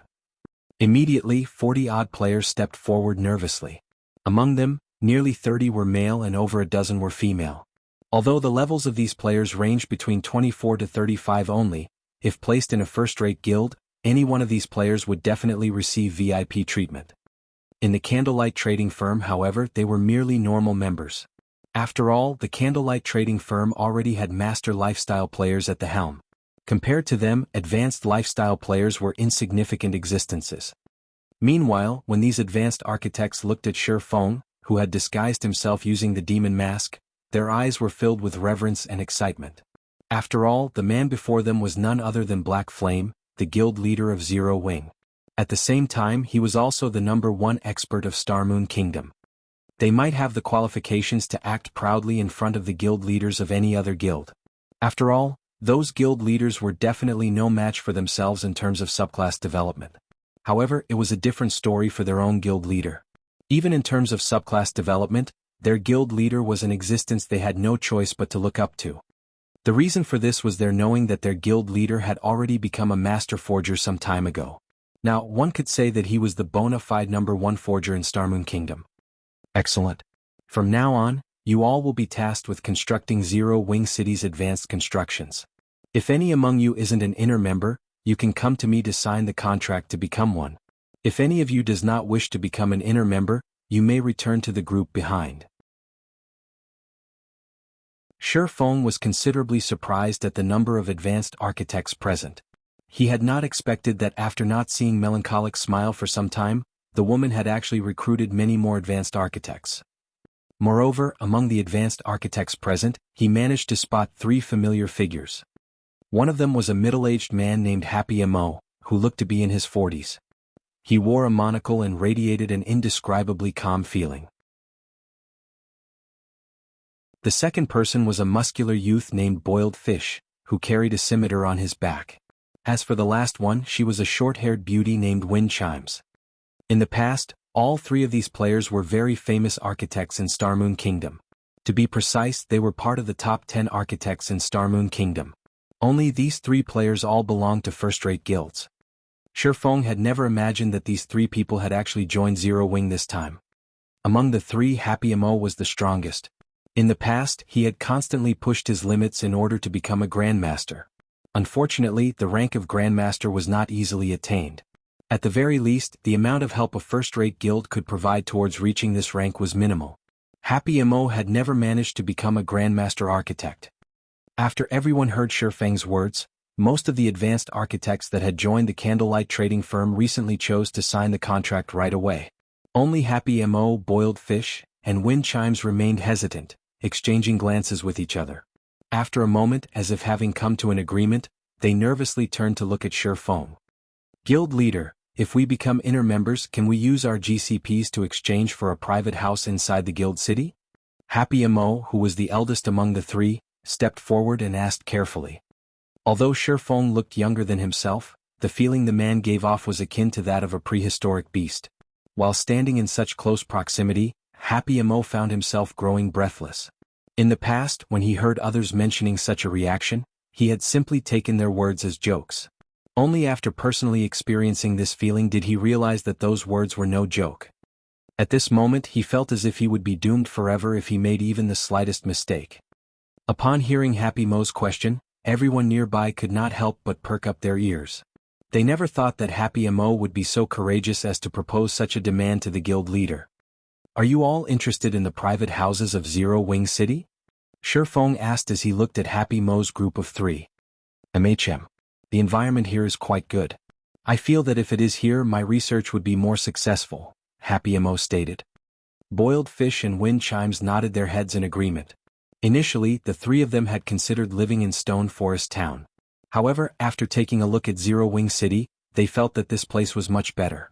Even if the mana density in the city was not comparable to Stone Forest Town's right now, they had a feeling that Zero Wing City would very quickly surpass Stone Forest Town as time passed. That's not a bad suggestion.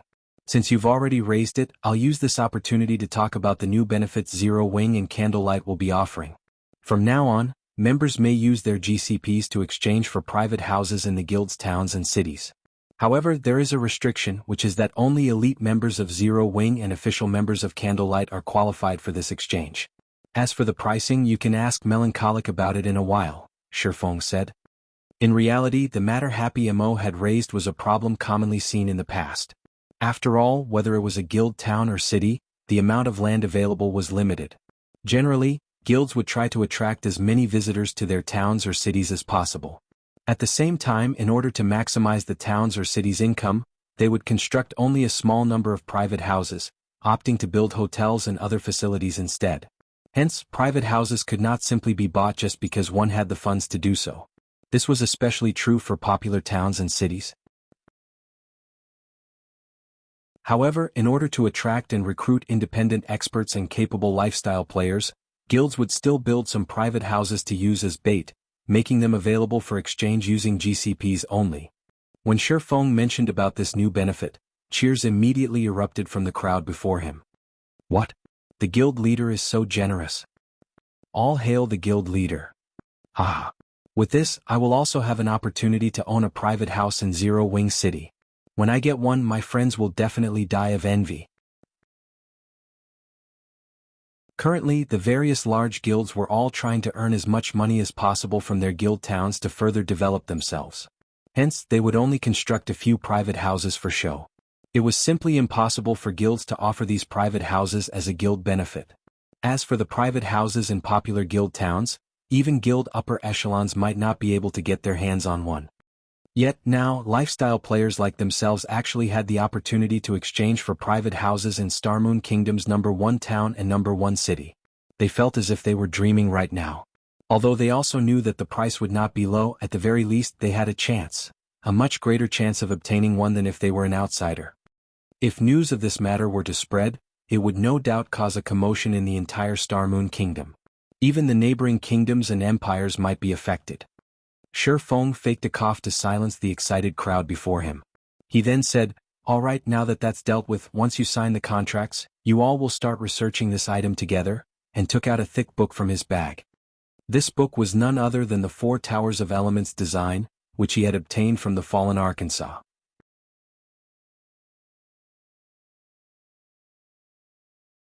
Chapter 1528, Hidden Promotion Condition. Chapter 1528, Hidden Promotion Condition. When Shifeng revealed the thick tome, the architect's eyes glowed. This is an advanced construction design. Ordinary players might not understand what kind of design Shifeng had shown them, but these weren't ordinary players. They stood at the apex of Star Moon Kingdom's architects. An ordinary construction design only consisted of several sheets of paper. Meanwhile, designs with enough pages to become books were advanced construction designs. The thicker the book was, the more difficult the design would be to construct. Unlike the buildings in the real world, God's domain's advanced constructions required secret runes and magic arrays.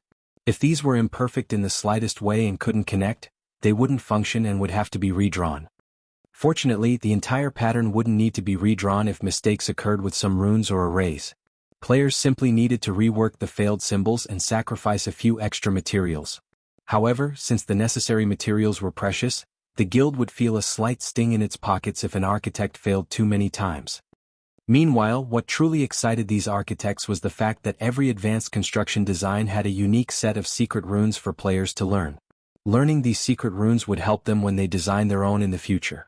They would then have an easier time climbing to the master rank. Guild leader, while we can complete the foundation of the Four Towers of Elements, I'm afraid the magic arrays for the core part are too complex. They are at least advanced magic arrays. We aren't capable of drawing them right now. After taking a look through the Elemental Tower's design, Happy Mo discovered the design's most challenging aspect. Although they frequently researched magic arrays, they were only capable of completing basic magic arrays at the moment. They were still some time from being able to draw intermediate magic arrays. Meanwhile, the Four Towers of Elements core required advanced magic arrays, which were used to harvest energy within the 7 luminaries crystals. Architects of their rank weren't yet capable of achieving this feat. Your task is to build the tower's foundations. I'll draw the magic arrays for the cores. You just need to deal with the secret runes and magic circuits, Shifeng explained. You'll draw them, guild leader? The lifestyle players were stunned when they heard Shifeng's plan. They stared at the man as if he were a monster. Not only was Shifeng a master forger, but he could also draw advanced magic arrays. How were they supposed to compare to someone like this? What these players didn't realize was that players had to learn to draw magic arrays to develop their subclasses. In the past, players had only discovered this fact after reaching level 100. Regardless of the subclass, players would encounter magic arrays as they increased their lifestyle ranks. Only the difficulty varied depending on the subclass. For example, forgers, alchemists, and engineers needed to be able to draw intermediate magic arrays at the very minimum if they wanted to reach the master rank. The requirement was even higher to become a grandmaster. When crafting a higher quality item, the production process would require more mana. Without a magic array to help guide the mana to the item, the production process would fail. Because of this, the various large guilds fought over the rare magic array designs, particularly the high-ranked ones. This was also why powerful lifestyle players preferred to join powerful guilds. As an individual, not only was it difficult to obtain high-quality materials in large quantities, but it was also extremely difficult to collect a large variety of magic array designs. Such a task required sufficient strength and a large number of players. This was the reason that the various kingdoms and empires restricted the circulation of magic array designs. Aside from the Four Towers of Elements design, Shifeng had also revealed the advanced restaurant design and instructed the advanced architects to research it together. With this, they could improve their secret rune standards far more quickly and complete the Four Towers of Elements with more precision. Seeing this, the other architects present could not help their envy. Now they were even more eager to reach advanced rank. After all, there was a massive difference between the amount of GCPs they could obtain from constructing an advanced construction and a basic construction. Moreover, Shifeng had stated that as long as they qualified and had enough GCPs, they could purchase a private house in Zero Wing City. Following which, every architect went into action. While the advanced architects focused on the Four Towers of Elements, the other architects focused on the hotels, bars, private houses, shops, the battle arena, and other basic constructions. Elsewhere, Shifeng published the news of Zero Wing City on Starmoon Kingdom's official forums. After all, the city wouldn't remain a secret for long, and with how massive Zero Wing had become, the guild certainly had quite a few spies among its ranks. Rather than letting only the other guilds in on the secret, it was more beneficial to announce it to the kingdom, increasing the city and guild's fame. When the information went public, a sensation swept through the kingdom. The spectacular view from the city alone was mesmerizing, not to mention its functions. However, players were more excited about the city's mana density. The city's mana density is so high even without any magic towers. With this, Zero Wing will definitely rise in God's domain. Once Zero Wing finishes constructing magic towers, the city's mana density will be even higher than in Stone Forest Town. But why is Zero Wing City constructed in Witch's Hill? Although the average levels of the area's maps are quite high, their resources are average at best. They chose a far better location for Stone Forest Town.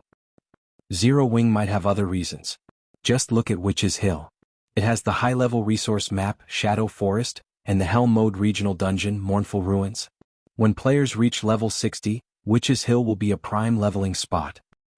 I wonder when Zero Wing will open its city to the public. That's right. When is Zero Wing going to open the city? It would be great if our adventurer team can garrison in Zero Wing City. Hopefully the private houses won't be too expensive. Although Shifeng had only released a small amount of information, it was enough to stir players' interest. When the various large guilds saw Shifeng's post, some celebrated while others wept. Those who celebrated were the guilds whom the city couldn't threaten right now. After all, God's Domain's mainstream players were still some distance from level 40. It would still be some time before mainstream players would head to level 50 to 70 areas like Witch's Hill to develop. Once players reached level 50, Zero Wing City would become a disaster. Gather more manpower immediately. We need to earn as many contribution points as possible during Bewildering Forest Town's defense. For a time, the various large guilds assembled and dispatched their forces to Bewildering Forest Town. If their guilds wished to develop quickly, they had to deal with their lack of mounts as quickly as possible. Bewildering Forest Town's defense was the best opportunity to do so. As a result, more players flooded to the already crowded town. Among the new arrivals, the lowest level was level 40, while the majority were level 42 and 43. As one large guild after another arrived with its forces in Bewildering Forest Town, many of the independent players, who were there to earn some contribution points, were amazed. Expert players, which were normally difficult to encounter, swarmed the town. Their equipment was simply blinding. Normally, players in full level 40 dark gold equipment attracted a lot of attention, but now these players were a dime a dozen. In fact, they barely attracted any attention. Many of the players who had come to Bewildering Forest Town wore full sets of level 45 dark gold equipment, but some even wielded weapons and equipment that radiated the epic rank glow effect. Among the various large guilds that had arrived, one guild stood out. Upon this guild's arrival, the other guilds in the teleportation hall opened a path for its members. Not only were these guild members' levels quite high, but the other guilds' upper echelons also drooled over their equipment. In addition, every one of these players sat comfortably atop their mounts, with the majority riding pitch-black warhorses. These players also wore a black cape draped over their shoulders. As they moved, they looked like a well-trained army. The several dozen players leading this group even rode bronze rank and above mounts. Compared to these players, the other guild's members looked like hoodlums. What guild is that? It's so amazing. Have you never been to a neutral map outside of Starmoon Kingdom? You don't know about Heaven's Burial? Heaven's Burial? How is this possible? I remember that Heaven's Burial suffered a devastating defeat when it tried to compete with Zero Wing for the position of number 1 guild. How does it have so many high-level members? They even have mounts. You must have never been to a neutral map before then. After Zero Wing defeated the guild, Heaven's Burial shifted its focus. Now it thrives in neutral maps. Have you heard of Bonewind Town? I've heard of it. I think it's one of the 3 orc towns players captured after the Orc Empire's rise. Let me tell you then. Heaven's Burial is the guild that captured Bonewind Town. Because of that, a large corporation decided to invest in the guild. Heaven's Burial used those investments to recruit a large number of experts and well-known workshops from other kingdoms and empires. Now the guild's strength has reached a new level. If Heaven's Burial clashed with Zero Wing in the fields now, it might have a chance of victory. As the crowd discussed Heaven's Burial, another series of flashes illuminated bewildering Forest Town's teleportation hall. Unlike Heaven's Burial's members, however, none of these players rode mounts. But despite standing there quietly, the crowd couldn't help but turn towards them. Look, Zero Wing's members are here.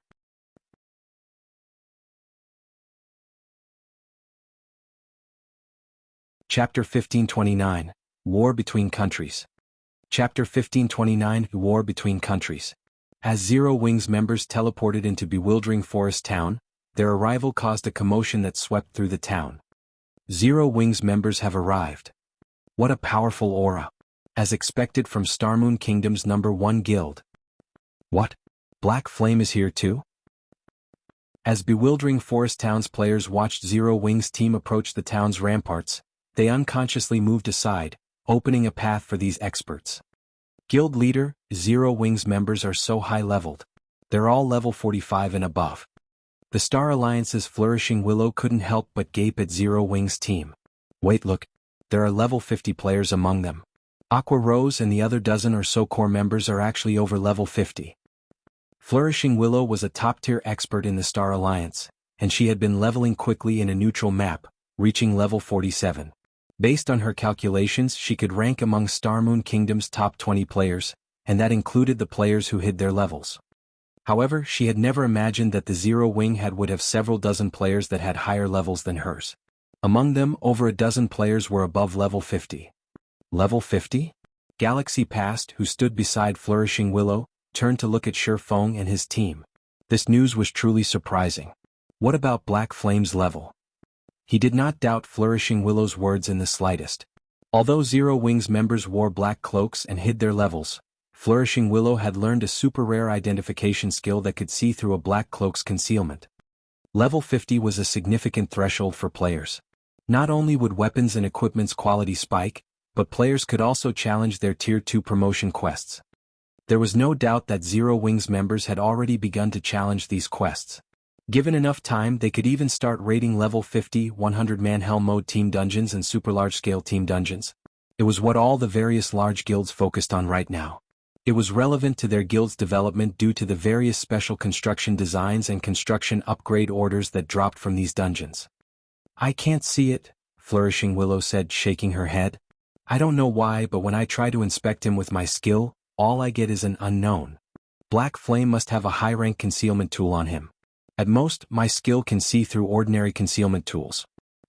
As expected of the individual, even the secret pavilion takes care around, but at least we know a portion of Zero Wing's strength. Galaxy Past could not help his rueful sigh. He truly found it hard to imagine that in just a few short months, Black Flame and Zero Wing would transform from unknown existences into Starmoon Kingdom's current giant. He shot Heaven's Burial's members a glance as they took their positions on another section of the town's ramparts. Galaxy Past had to admit that Starmoon Kingdom was an ominous area. Not only had it given birth to an existence like Zero Wing, but it had also been the birthplace of Heaven's Burial. For a while now, Heaven's Burial had enjoyed great success in the Orc Empire's neutral maps. Now that it had the financial support of a large corporation, its overall strength even exceeded first-rate guilds like the Star Alliance. With Zero Wing and Heaven's Burial fighting over Starmoon Kingdom, Galaxy Past had been forced to give up on his endeavors in the kingdom, shifting his focus to different kingdoms. If the Star Alliance had continued to compete with these two guilds, it might not even retain its status as a first-rate guild by the end of the year. Meanwhile, on Heaven's Burial's side of the rampart. Guild Leader Singular, is that the Zero Wing you mentioned earlier? A muscular man with a blood-red cape and a white-bone scimitar on his back asked as he watched Shifeng and the others. MHM. Singular Burial nodded. It's no wonder why Zero Wing can thrive in Starmoon Kingdom. It has so many level 45+ players. Their team can practically rival a super first-rate guild's main force, the muscular man said, smiling. Guild Leader Singular, why don't we use this opportunity to annihilate their group? If Starmoon Kingdom's players heard this muscular man's question, he'd be labeled a fool. However, when Heaven's Burial's members heard the man's words, their response was matter-of-fact. "Young Master Lei, please don't act so rashly. The city's defense is our current goal. We'll have plenty of opportunities to take care of Zero Wing in the future," Singular Burial hurriedly stated. "Zero Wing won't be able to continue prancing around for much longer." The muscular man before him was none other than Lei Jingyang, the heir of the corporation backing Heaven's Burial. He was also the virtual gaming world's famous young Master Lei. Lei Jingyang had established the Thunder Workshop, one of the top workshops in the virtual gaming world. Super First Rate and Super Guilds even commissioned the Thunder Workshop's help on occasion. Although the Thunder Workshop only had several hundred members, every member was an expert Lei Jingyang had personally poached from various organizations. The Thunder Workshop had also performed miracles in multiple virtual reality games and stood against super guilds. At one point, numerous Super First Rate and Super Guilds had even entertained the idea of taking out the workshop. However, Lei Jingyang's identity was extraordinary. Considering that and how powerful the Thunder Workshop was, these superpowers eventually dismissed this notion. Once Lei Jingyang had joined God's domain, he had become unstoppable. With the support of his corporation, he quickly increased his workshop's member count to several thousand and achieved plenty of feats in the Fire Dragon Empire, one of the 4 great empires in God's domain. Naturally, Lei Jingyang earned his arrogance, even when facing Zero Wing. Singular Burial was absolutely certain that if he didn't stop Lei Jingyang now, Bewildering Forest Town would become a bloodbath later. "Alright. But if Zero Wing gets too close, don't blame me for killing a few of them," Lei Jingyang said, fighting spirit flashing in his eyes as he scanned Shifeng's group. Singular Burial was speechless when he saw Lei Lingyang's excitement. He knew that this man wasn't specifically targeting Zero Wing. He simply wanted to fight its experts. His attitude was well known in the virtual gaming world. In fact, Lei Jingyang had even challenged a Super Guild's guild leader in the past. Meanwhile, as Shifeng led Zero Wing's members to one of the massive ramparts around Bewildering Forest Town, he noticed Heaven's Burial, a little surprised by what he saw. "Guild leader, is there something peculiar over there?" Fire Dance asked when she noticed Shifeng staring at Lei Jingyang's group. "It's nothing. I just realized how deep Heaven's Burial's roots are," Shifeng said, chuckling. After one last look at Lei Jingyang, he stopped caring about Heaven's Burial's group entirely. He knew something about Lei Jingyang. In the past, the man had been known as the Tempest War God in God's domain. Backed by the corporation behind him, Thor's Hammer, the guild he established in God's domain, had gained public recognition as a super first-rate guild just 3 years after its creation. Shifeng had never expected to find this man among Heaven's Burial's people. Just as everyone quietly observed the various major powers in Bewildering Forest Town, the sky above and around the town abruptly darkened. Suddenly, thousands of orcs began to march out of the forest a short distance away from the town. For a moment, the combined bloodlust the orcs radiated caused the players standing on the town's ramparts to shudder involuntarily. Moreover, these orcs were all above level 40, with the highest at level 65. There was no lack of Grand Lord-ranked orcs amidst the army either. What is this? The scene stupefied every player watching. In this moment, the players on the ramparts finally understood what war truly meant. Even Zero Wing's members who had taken part in multiple siege wars could not help their shock. The siege wars they had experienced were a joke compared to the force they were about to face. In the face of this orc army, even 500,000 evil beasts would be child's play. Unlike the evil beast army, these orcs moved in well-organized rows. Even from afar, one could see the clear division between the orcs' frontliners, healers, and ranged attackers. More importantly, the orcs dragged siege weapons such as catapults and battering rams with them. At a glance, there were easily over 100 catapults lining up at the edge of the forest. Such a force even surprised Aqua Rose and Zero Wing's other main force members, who had experienced hundreds of fierce battles. This was nothing like the monster siege they had imagined. Before the defending players could wrap their minds around the situation, sounds of war horns rang out from the forest. Immediately, the orcs began to surge from the forest's edge fervently. Every one of them had gained a status buff.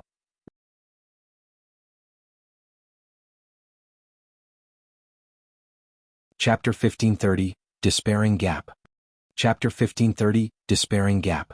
Why are there so many monsters? Is this really a monster siege? Why does it feel more like a war between NPCs? Quick look. The NPC soldiers' levels have dropped. Everyone felt their scalps tingle as they watched the tsunami of orcs surge out of the forest. Before they realized it, the level 100+ NPC soldiers defending bewildering forest town had fallen to level 70. Even the guard captains fell to level 75. Seeing this, everyone felt a chill grip their hearts. Level 70+ NPCs would only have a small advantage over the level 60+ orcs. Trying to defend the town with just a little over 2,000 NPCs would be a dream. As a result, the various large guilds' original plan to rely on the NPCs shattered. Guild leader, there are too many orcs. It's impossible to stop them with bewildering forest town's current defenses. Should we retreat? Flourishing Willow's expression darkened after she inspected the orc army with her identification skill. The weakest of these orcs was a level 40 special elite. There were also a large number of Great Lord-ranked orc warriors and Grand Lord-ranked orc captains. Most importantly, this army was marching towards the town from 3 different directions, and level 65 mythic-ranked orc generals led the siege on each side. This level of combat power simply could not be stopped by a weakened town's defenses. The only defensive structures the town had were arrow towers, which were far weaker than catapults. In such a situation, trying to stop several million orcs with 300,000+ elite players was a joke. Let's wait and see. If victory is impossible, we'll retreat. Even Galaxy Past felt the building pressure. He had assumed that this battle would devolve into a struggle for boss kills, but just defending the town against the low-ranking orcs would be a miracle, much less trying to compete for the mythic bosses. Whoever tried to fight the bosses while surrounded by so many orcs would be begging for death. The other guilds also adopted a wait-and-see attitude. Suddenly, over 100 massive fireballs began to rain down on bewildering forest town. Crap. Dodge the attacks.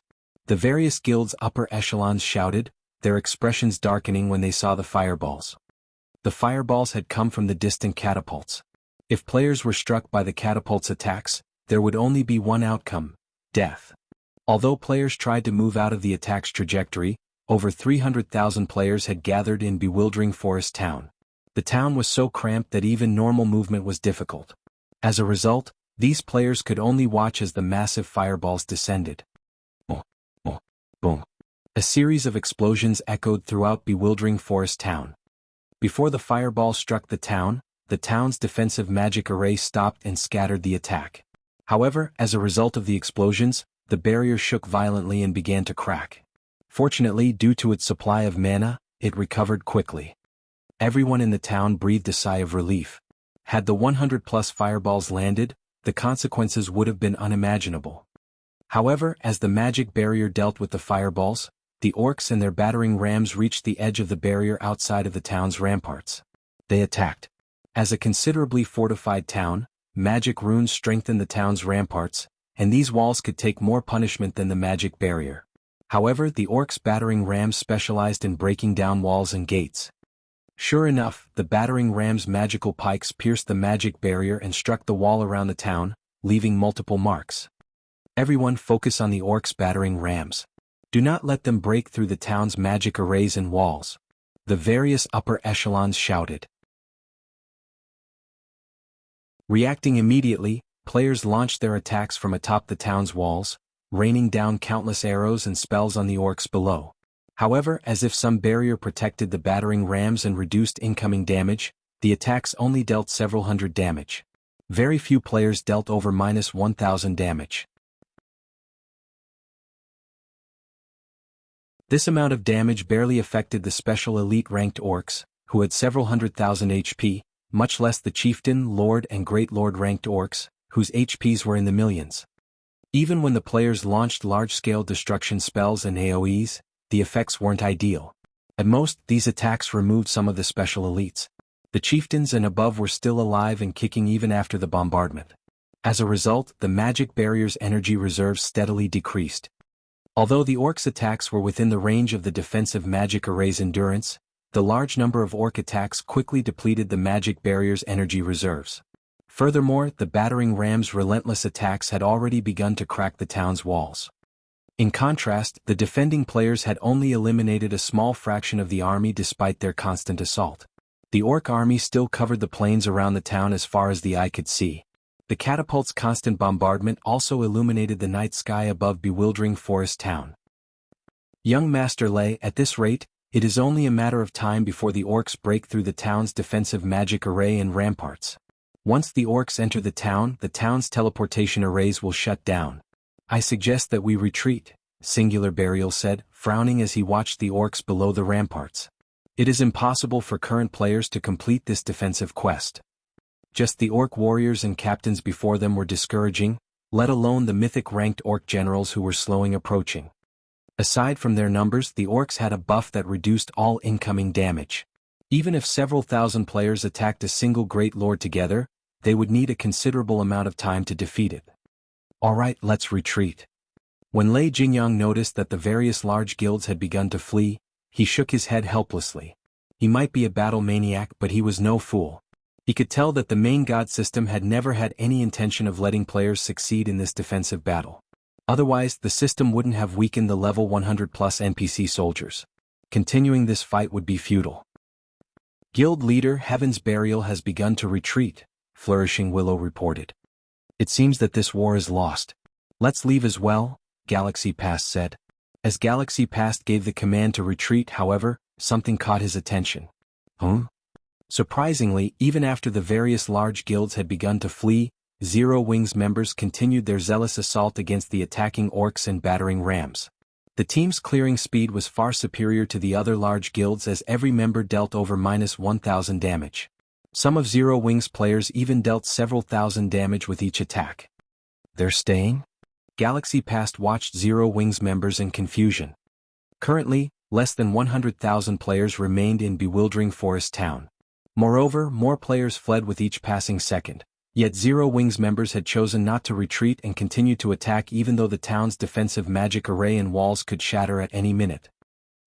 Zero Wings still acts so tough even now? Lei Jingyang, who currently stood below the town's walls, revealed a contemptuous sneer as he watched Shifeng, who remained on the ramparts.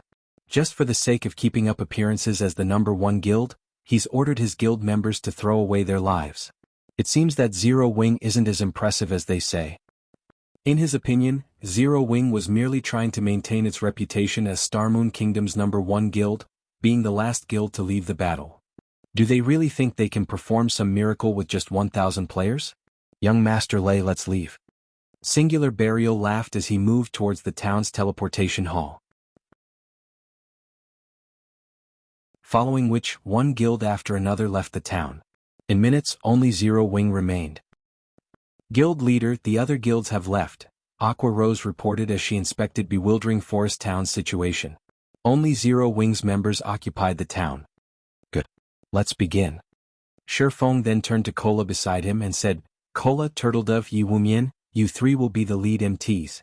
We're targeting the orc warlord. Although he did not have any experience dealing with orc sieges, he had watched several videos of such in the past. The fact that the orcs had dispatched this massive of a force to deal with bewildering forest town didn't surprise him in the least. In fact, he had expected it. After all, this was a war between countries. It wouldn't be unexpected if the battle dragged on for several days. However, there was a method to end this war swiftly: slay the enemy commander. This method might be difficult for other guilds, as even approaching the enemy commander was nearly impossible, but it wouldn't be difficult for him. Following which, Shifeng activated Spatial Gate, aiming for the orc army's temporary base of operations at the army's rear.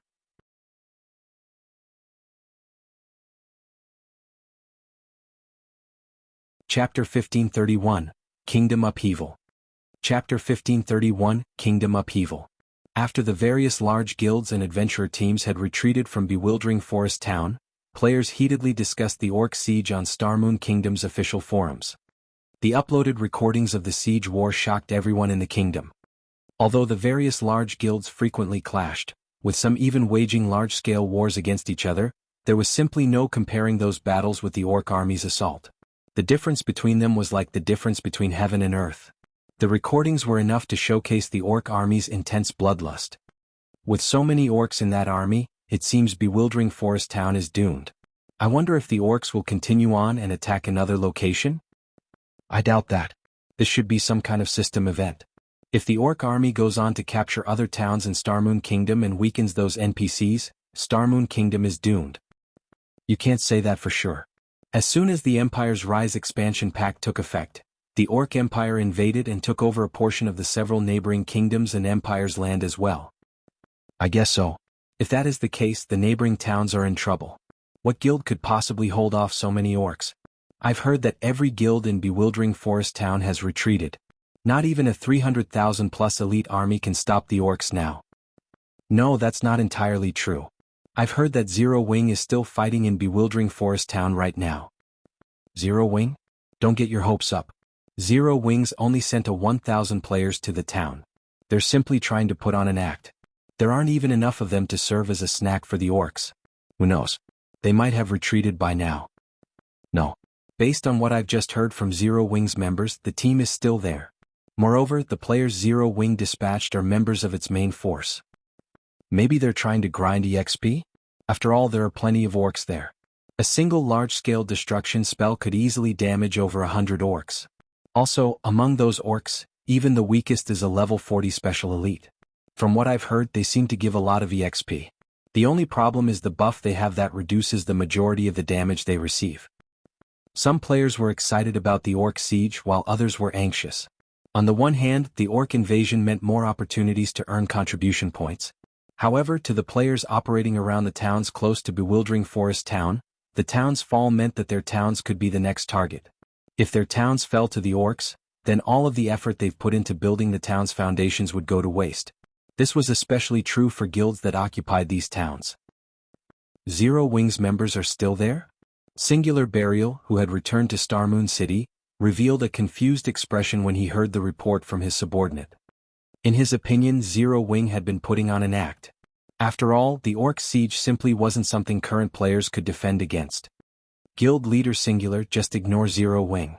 Although we didn't gain many guild honor points or guild influence, it doesn't significantly affect our plans.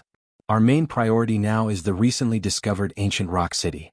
Once we take down the Orc Empire's Ancient Rock City, Heaven's Burial will dominate the several neighboring kingdoms, let alone Starmoon Kingdom, Lei Jingyang said, laughing. Didn't you mention that Flame Blood's team is ready? When will we take action? Flame Blood's side is ready, but we don't have enough guild honor points. With the amount we have, we can only hire 5,000 mercenaries. Had we successfully defended Bewildering Forest Town, we might have been able to hire 8,000 mercenaries. It would have been enough to guarantee our success in capturing Ancient Rock City, Singular Burial said, sighing. Due to the Orc Empire's rise, the Empire had taken over neutral maps in its neighboring kingdom. Moreover, several ancient towns and cities which had belonged to the Orc Empire in the past, had re-emerged, including Ancient Rock City. All of the Orc Empire's towns and cities could be captured. Although players couldn't gain complete control of these towns and cities after capturing them, they could modify and develop them. Moreover, due to the Orc Empire, the various large guilds and independent players were all grinding for guild honor points and contribution points so that they could purchase mounts and other rare items. Meanwhile, Ancient Rock City's location in the Orc Empire's inner region was a good place to grind for these points. The city was also near several ancient ruins. If they could capture the city, players from the neighboring kingdoms would flock to the city and use it as a temporary base. With the potential wealth and resources Ancient Rock City could generate, Heaven's Burial could become the #1 guild in the neighboring kingdoms. In comparison, Starmoon Kingdom's Zero Wing City would be a joke. That should be enough. We can't give Beast Emperor 20% of the profits for nothing. That old fellow should put some effort into the siege as well, Lei Jingyang said. In reality, Lei Jingyang disliked Beast Emperor. The old man only knew how to move around like a sneaky rat. However, Lei Jingyang had to admit that Beast Emperor commanded incredibly formidable combat power. He had also secretly taken control of several large guilds. He even had the support of several major corporations. Recently, he had gained the support of the Dragon Phoenix Pavilion's 9 Dragon Emperor as well. Although their goals in God's domain didn't necessarily align, they wouldn't clash either. Alright then. I'll notify Flame Blood. But I've heard that Beast Emperor's situation has reached a critical point. He might not necessarily come to help. Singular Burial nodded. Although he had allied himself with Beast Emperor, they focused on their own matters. Had Beast Emperor given him full support, he wouldn't have had so much trouble gathering contribution points in the first place. Back in bewildering Forest Town, Zero Wings members surged through the spatial tear Shifeng had created by activating Spatial Gate. In seconds, they appeared before the entrance of a temporary camp in the middle of a forest. Guild leader this. When Aqua Rose emerged from the Spatial Gate, she noticed that the orcs inside the massive camp were level 60+. In addition, they were all chieftain rank or above. At a glance, she counted well over 1,000 orcs. 4 Grand Lord-ranked orc captains guarded the camp's entrance. Meanwhile, a massive orc in pitch-black armor with a saber at his waist sat in the large tent in the center of the camp. When Zero Wings members saw the orc statistics, their minds blanked. Orc Warlord, humanoid creature, mythic. Level 66. HP 400, 000, 000/400, 000, 000. Aside from the Orc Warlord's 400 million HP, it had a total of 5 HP bars. This meant that the Orc Warlord's combat standards could rival that of a 5th-floor trial tower expert. Rather than a preemptive strike, they were throwing themselves into death's embrace. The orcs in the base camp quickly noticed the arrival of Zero Wings members.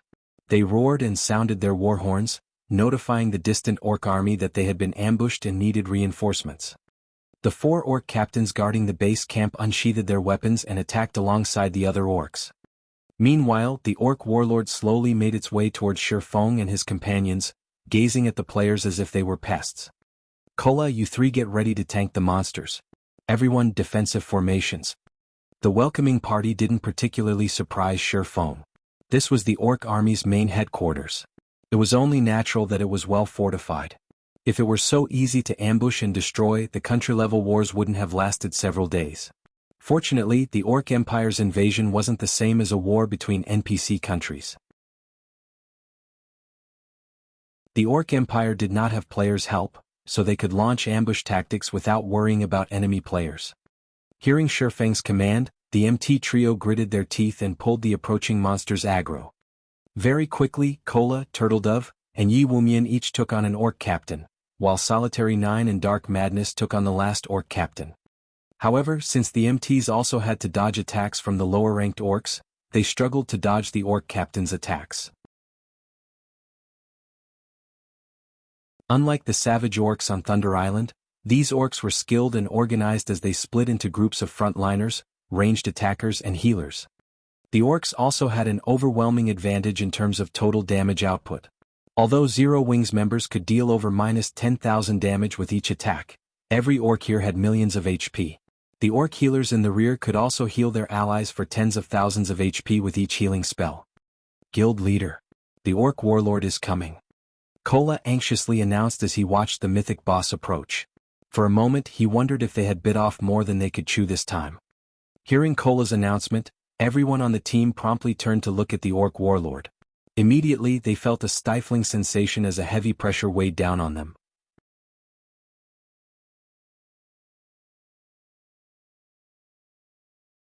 Chapter 1532, Might of a Tier 4 Existence. Chapter 1532, Might of a Tier 4 Existence. As the Orc Warlord moved closer to the team, everyone felt the pressure increase. It felt as if an invisible domain had enveloped the area. Suddenly, Zero Wings players felt as if something had wrapped around them, binding them and making their movements sluggish. This Orc Warlord is capable of using a domain. The sudden development surprised Shifeng. Domain skills were Tier 4 Existence's signature moves. They were extremely effective in group battles. Normally, Tier 4 monsters rarely possessed a domain skill, but monsters that did were players' nightmares. The gap in attributes between players and monsters was already vast. If players' attributes were suppressed even further, they would be massacred. Although the Orc Warlord's domain skill was not particularly strong, and it only decreased their movement and attack speeds by around 30%, in a battle that permitted no mistakes, the slightest reduction to their combat power could result in a fatality. Sure enough, Kola and the other MTs began to lose HP far more quickly after the Orc Warlord activated its domain. The attacks that they had no issue blocking and dodging became impossible to deal with. In the end, they were only able to maintain their HP around the 50% threshold. The other melee players faced a similar situation, their HPs decreasing so quickly that the healers couldn't keep up. At this rate, it was only a matter of time before players began to die. Violet, use Holy Prayer. Everyone gather the orcs. Ranged players, focus on the orcs that split away from the group. Don't let them fight on separate fronts. Shifeng commanded. The orcs' HPs were already significantly higher than theirs. With the monster's superior healing, the team would be overwhelmed if they tried to fight the orcs separately. Violet Cloud immediately released the Tier 2 spell, Holy Prayer, which she had prepared ahead of time. A brilliant radiance tore through the dusky sky and shone down on Zero Wings members. The spell instantly healed all allies within a 50-yard radius of Violet Cloud for over 3,000 HP per second. At the same time, all allies within range received the Holy Protection buff, removing all debuffs and decreasing incoming damage by 20%. Meanwhile, Holy Prayer had a 1-minute duration and 20-minute cooldown. When this spell descended on the team, these players were immediately freed from the Orc Warlord's domain skill. Not only did it become easier to deal with the orcs' attacks, but their HPs also recovered at a visible rate. What a powerful healing spell! Aqua Rose exclaimed in surprise when she saw the team steadily gain the upper hand over the orcs. While a 20% damage reduction might not seem like much, the buff was strikingly effective for the melee players tanking on the front line. Moreover, as the pressure on the healers lifted, they could focus on healing the MTs. The other melee players lost their fear of insufficient healing as they herded the orcs into a single group. Guild leader, we've gathered most of them. Fire Dance shouted after pushing the last few great lords into the group. Good. When Shifeng saw that his allies had cornered the majority of the orcs at the base camp's entrance, he used the aura of Time's forbidden domain. Suddenly, black mist covered 500 yards around Shifeng, enveloping every orc in the base camp. In turn, the orcs could no longer use skills or spells. Everyone attack with everything you've got. Shifeng shouted. Although the forbidden domain was not as useful against monsters as it was against players, Zero Wings' team could use large-scale destruction spells to their maximum potential as long as it stopped the orcs from healing. However, as everyone prepared to cast their large-scale destruction spells and AoEs, the orc warlord in the camp released a furious bellow. It then unsheathed the saber from its waist and swung the weapon in a downward arc. Before anyone could react, an arc of energy shot forward, extending up to 200 yards and gouging the ground. Any player in the beam's path died instantly. It's too strong. Zero Wings players gasped. There was no way to fight the orc warlord. Not only was the orc warlord frighteningly powerful, but it was also far faster than these players could react. So fast. When Kola saw two of his fellow MTs and a large number of melee players die to the orc warlord's attack, he was shocked. If that attack had hit him, he had no doubt that he would have suffered a similar fate. He would have likely only survived if he had activated his life-saving skill and blocked the attack with his shield in time. However, the orc warlord's attack speed was too high. It took everything he had just to keep up with the mythic boss's saber with his eyes. After the orc warlord's ranged attack, it dashed towards the base camp's entrance, leaving behind an afterimage. Guild leader, the orc warlord is coming. Aqua Rose reported anxiously. She was still in the middle of casting a large-scale destruction spell and couldn't react to the mythic boss's charge. If the orc warlord ran amok in the middle of their team, it would do as much damage as releasing a tiger into a flock of sheep. Although Kola and the other MTs wanted to stop the orc warlord, they had plenty of trouble dealing with the orcs before them. If they allowed these orcs to get past their blockade, the consequences would be unimaginable. Sure enough, Forbidden Domain is barely effective against a mythic monster. Shifeng revealed a bitter smile as he watched the frenzied orc warlord. Following which, Shifeng took a magic scroll from his bag. The moment he did so, the surrounding mana changed. As if the magic scroll were a black hole, it sucked in the area's mana. Sensing the change, the orc warlord, who had been charging into the group at the entrance, revealed a frightened expression as it turned and fled. You want to escape? Shifeng smiled when the orc warlord turned on its heel. I've been waiting for this moment for a long time now. Unlike the skills and spells players could learn or the skills that came with weapons and equipment, those stored in magic scrolls could be activated by unfurling the paper and reciting a few basic incantations. There was no need for lengthy activation times. Shortly after Shifeng unfurled the Tier 4 magic scroll, the ground started to tremble. Gray jets of air tore through the ground and rose up in the heart of the orc base camp. Any orc that came into contact with these jets instantly turned to stone. They could not dodge the rising attacks even if they tried. Although the orc warlord had a godlike reaction speed, one of the jets still grazed the mythic boss. Instantly, it was paralyzed as it gradually transformed into a stone statue. At the same time, its HP began to fall rapidly. Against Earth and Breath, the chieftain-ranked orcs were nothing more than ants. 2 seconds after their petrification, their bodies shattered into dust. The Lord-ranked orcs only managed to last 5 seconds before following their weaker companions into oblivion. By the time Earth and Breath's 10-second duration ended, all chieftain, lord and high lord-ranked orcs in the base camp were dead.